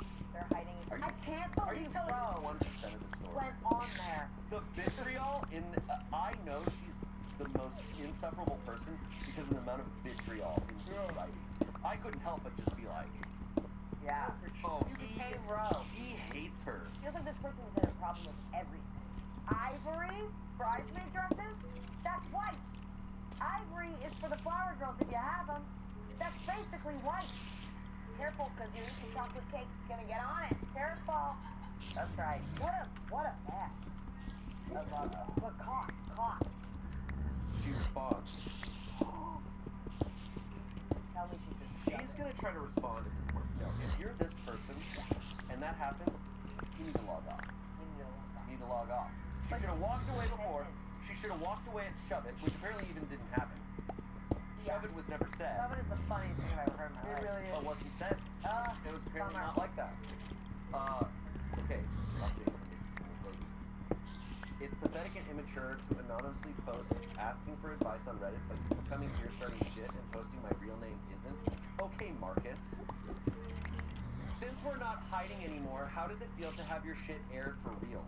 Here's how I know M didn't sign off, because she never would have agreed to using my real name. You're just trying to get me upset and her too. She's my best friend, and I should have known you'd do this. You always try to manipulate us into being mad at each other.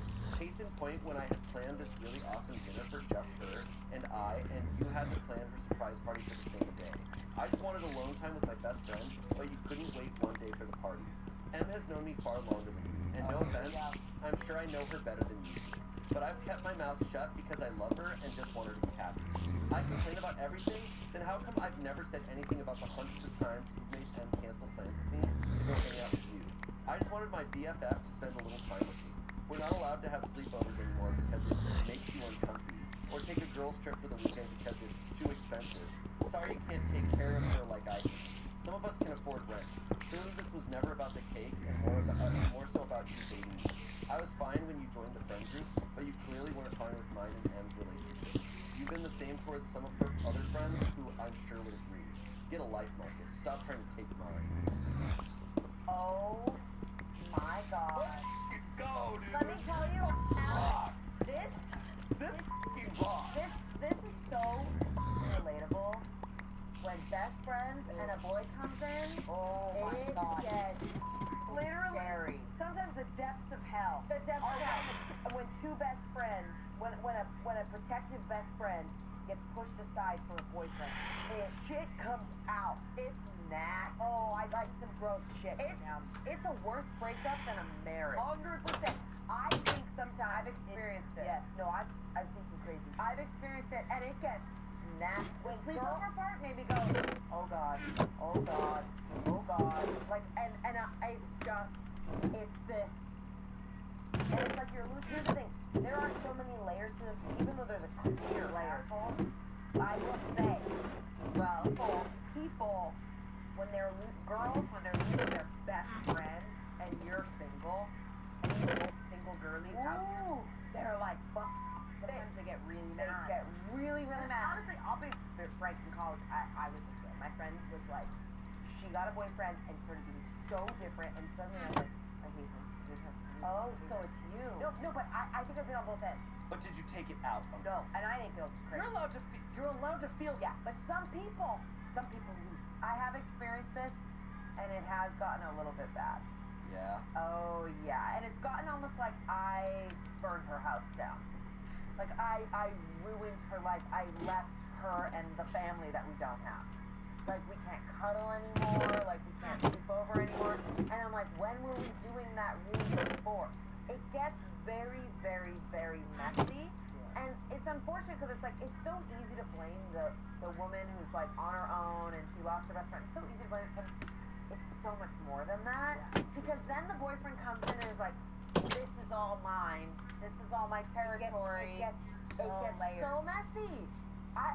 But let me say, I mean, this is too far, though. situation is. This is too far. Okay. There's more? Oh, guys, this keeps going. All right, Marcus responds. Marcus! He's like, meet me on the thread. Meet me on the thread. This is between Marcus and Izzy. Holy Marcus responds to Izzy. The plan was for you to distract her while we set up the party by taking her to a movie. Not going to the movies, then taking her to dinner and telling her of the party. We waited hours expecting y'all to be back. I have never once made M cancel. She always did that on her own, and not frequently at all. You have had plenty of time alone with her. Just because she spends time with me too doesn't mean I'm forcing her to. And yes, a trip to multiple countries across Europe is very much too expensive. We already live paycheck to paycheck, which you know. I know money isn't a concern for you, but it very much is for us. Not all of us have apartments paid for by Dad. Nobody else seems to think the same things about me, and if I'm wrong, I will gladly listen and change. But that requires communication directly, not anonymous Reddit posts. You may have known her longer, but you clearly don't know M well. You fail to see how miserable your comments and attitude have made her these past few months. For her sake, knock it off. Knock it off? Shut Oh, God. Knock it off, shove it. Yeah. Get out of my life, Knock it shut off. up. Shove it. Perfect. Knock it up. Knock it off? Dude, he is airing out. Daddy paid for the apartment. He's like, you know what? I'm going to tell them She started it, part. She started it, And if I know her, she came back, did she? Oh, yeah. Of course she did. Let's hear it. Let's hear Of it. course she did. She probably refreshed this page until it was there. I love that we're getting in the weeds of this surprise party bullshit. Yeah, I know. The surprise We're waiting there for an hour. Yeah, they're all like this. Is she there? Kathy. Oh, God, she's not there yet. Oh, well, what about That's so messed up to, like, have a surprise party plan. And be like, okay, you'll take her to the movies, then come back, and then she just, like, goes to dinner. M is probably so stressed out right now. She's just like, Oh, I yeah. can't imagine I'm about to get married, and my f***ing fiance and my best friend are having this happen. I would die. villainizing her to her, being like, look what he's doing, look what she's doing. And the only one losing is M. Truly. God, knock it off, knock it off. All right, Izzy responds. Okay, come on, Izzy, here she comes. Here she comes. No. Paid by Daddy? Woo! Real mature asshole. You know I work hard like everyone else. It's not my fault my parents made better decisions than yours and can actually help their kids. Great. All right, she just lost. Izzy, don't do that move. Izzy's been losing losing her mind. Izzy's coming back with the iron claw and she's using it on herself. Oh, you're shaming his parents for not making enough money. You just blamed everyone's parents. Down on the field, Izzy. You just insulted everyone. And of course I wasn't just gonna take her to the movies on her birthday, a ruse or I not. was gonna kiss her too. I was also gonna have a threesome with her and this guy we met. And of course I wasn't just gonna take her to the movies on her birthday, a ruse or not. It was still her birthday and she's my friend and I love her and wanted to take her to an actually decent meal other than the shitty pizza you brought for her. Also, yeah, maybe you didn't tell M to cancel, but knowingly asking for plans when we had them is basically the same thing. Before you, she was fine. She had everything she needed. And for all of you in the comments saying I have a crush or want to M, you're delusional and know nothing about me. We're best friends. I love her. She loves me. Not my fault we have natural chemistry that everyone over the internet can feel, but it's not like that. Marcus? We're not saying that because You don't feel it. we don't feel it. We're being told that. No, I think you're saying... We're gonna get hit. Marcus, you're an asshole. You've been an asshole since day one. Just admit you're not the guy who can give her what she needs and move the on and leave us alone. Everyone on the internet can feel our chemistry. What do you mean? What the I don't feel Evan like is not here. Final update from Marcus. He's gonna end it. Oh, you're proving my point. I'm not going to argue over Reddit anymore over this, especially if you're going to talk about my parents like that. You know full well why they aren't rich. No. Either message us in private or drop it altogether. If this is how you really feel, don't bother coming to the wedding. Mike drop. Shove it, Izzy! All because I knew it. I think unfortunately, with all we have to work with Reddit posts, her saying about their parents don't have as much money as her parents, it's not my fault that they made better decisions that can actually help their kids. Oh, shit. You lost me. You unfortunately lose me with those types of statements. I mean, there was a lot of statements she lost. I think She lost me, And but we it's are like giving her- that. That's a character show. I right think what's there. hard too is like I can see that the commenters were like, "Oh, you're gay for a lesbian or whatever." It's like, that's so gross to think like that. There are actually best friends I- who are like family, and I know No, for for sure. And when you're that. Being a girl and like I don't know, being a single girl like in your 20s, Yes. that bond is so deep and so strong, So and it deep. doesn't have to. I be would gay. say it doesn't matter. it doesn't in this matter. situation. But then it's a betrothal to her, right? And she's feeling, and it's bringing out a monster. Well, she's Like- not respecting M because M has made a decision. She's getting married to this person that she's making a commitment to, whether he's a man, woman, whatever. She made a commitment, and it's like you either go with us or you don't. And I do think the Kate question was a deeper question. She got caught. She got caught. I'll say I don't know if this is like devil's advocate or a bad thing to say, but I think at some point I feel like I would have wanted Marcus to step aside and this be between them. I do kind of agree It with was you. kind of like my toy, my toy, my toy, my toy. Yeah. Rather than M being like, these are my boundaries. Yeah. You Oh, love me, hey. respect my boundaries. It's like because what Izzy's using of against course. Marcus is being like, M doesn't want this, M doesn't want this. Because we can stop that way of thinking by entering the chat and being like, hey, these are the things I want. I need you to treat my fiance with respect, and then I need this birthday party to go this way or whatever. So I right. think in many ways, I see that. Although I think Izzy's ultimately the biggest asshole here, I can see why the argument of Marcus is an asshole too. Yep. I know it's anonymous, but it's not anonymous to all their friends. It's not going to be anonymous to a whole wedding party, and this whole thing is now going to be. This is what the topic And of M could conversation be is. so freaking exhausted. Oh, Em is probably exhausted, but this is what they're all going to talk about, and honestly, this is what a lot of the friends are going to remember from this. M said, don't talk to Izzy because this is what she didn't want. To be honest, both of them are not respecting her boundaries at all. They should have. I think if Marcus saw this, he should have told them like, "Hey, she made this post online about." And this." they should have. And then it should have been like, "What do we do from here?" But like, Because at some point, that is the ego. yeah, Marcus did say in his first post that M read it and gave the sign off for him. But then Izzy said, I don't believe that because she would never use my real name. I don't know who it does. But if I was M, I'd be like, I'm signing off, but don't get in there because it's gonna get dirty. Like you know what I mean? You're throwing. I think the reality is here's Izzy saying like she's best friend, but she doesn't respect her friend at all. She wants full control. I don't think either of them are respecting what M wants. You feel like friends with all of them now? Yeah, I want to go to this wedding. You know, I really Let it feel their happen. chemistry. I really feel like, because here we are, we're like, but Izzy wanted this, no, but M wanted this. And she just wanted the brides in purple dresses and not ivory. Oh, No, but I'll tell you what it is. It's messy.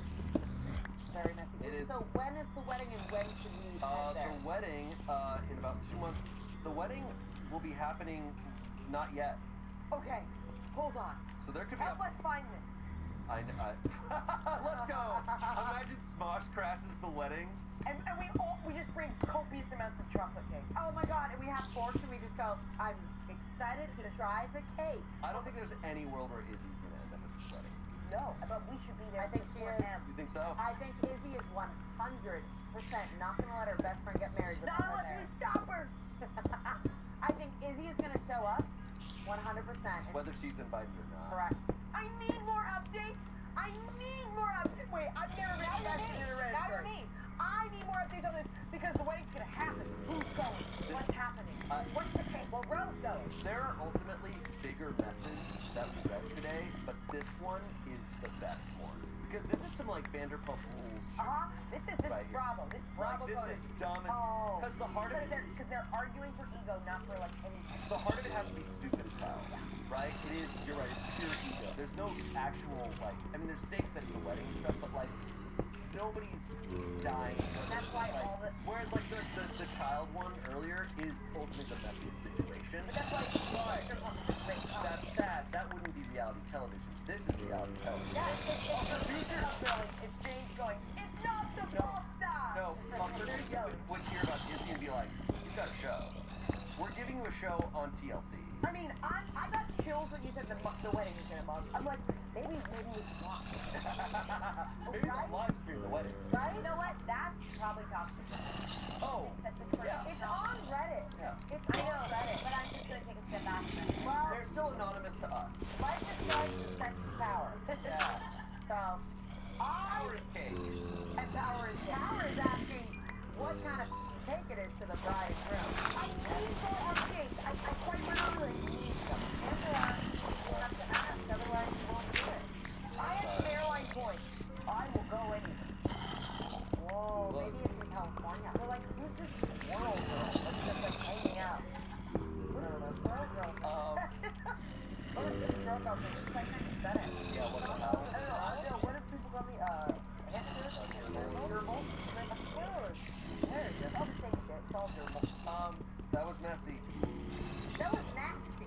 That was I can't get over. I need to watch this wedding. Well, I hope you enjoyed that, because that was great. I can't believe it's over. Yeah, that was a ride. Thanks both for being here. Thank you for having us. Thanks, I guess, for having us. Sure. Let us know what other themes and subreddits you'd love for us to cover on the show. And we'll see you next time, next Saturday. Bye! Bye. Saturday morning. Saturday morning. Get your pancakes out. Out of the oven. Get your pancakes out. Hey guys, I'm really sorry about this. Yeah, that was weird.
Eventually I'll have to go through this.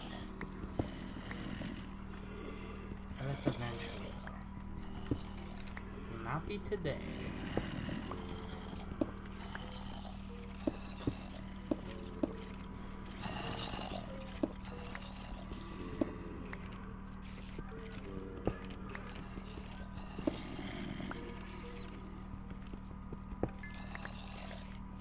Guys, you can just tell by the frame rate that I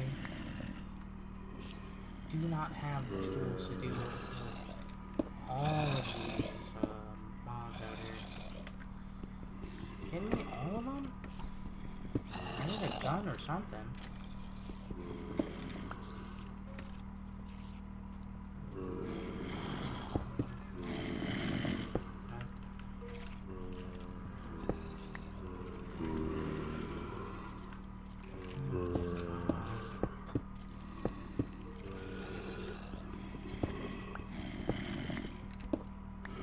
Maybe I should have done this quarry over the hill. Maybe I should have done it over the hill.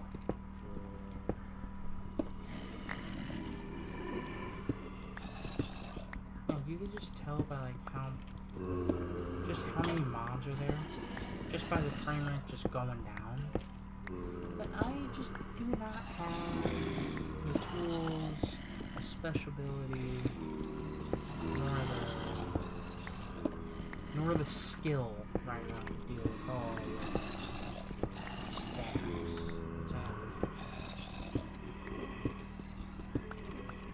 So I'm just gonna mind my own way.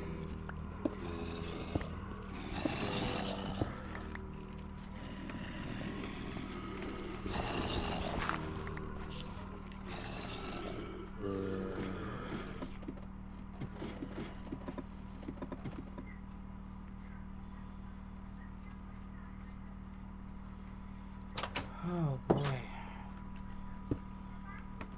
Oh my god. I'm gonna sleep and then end it there. Oh my god.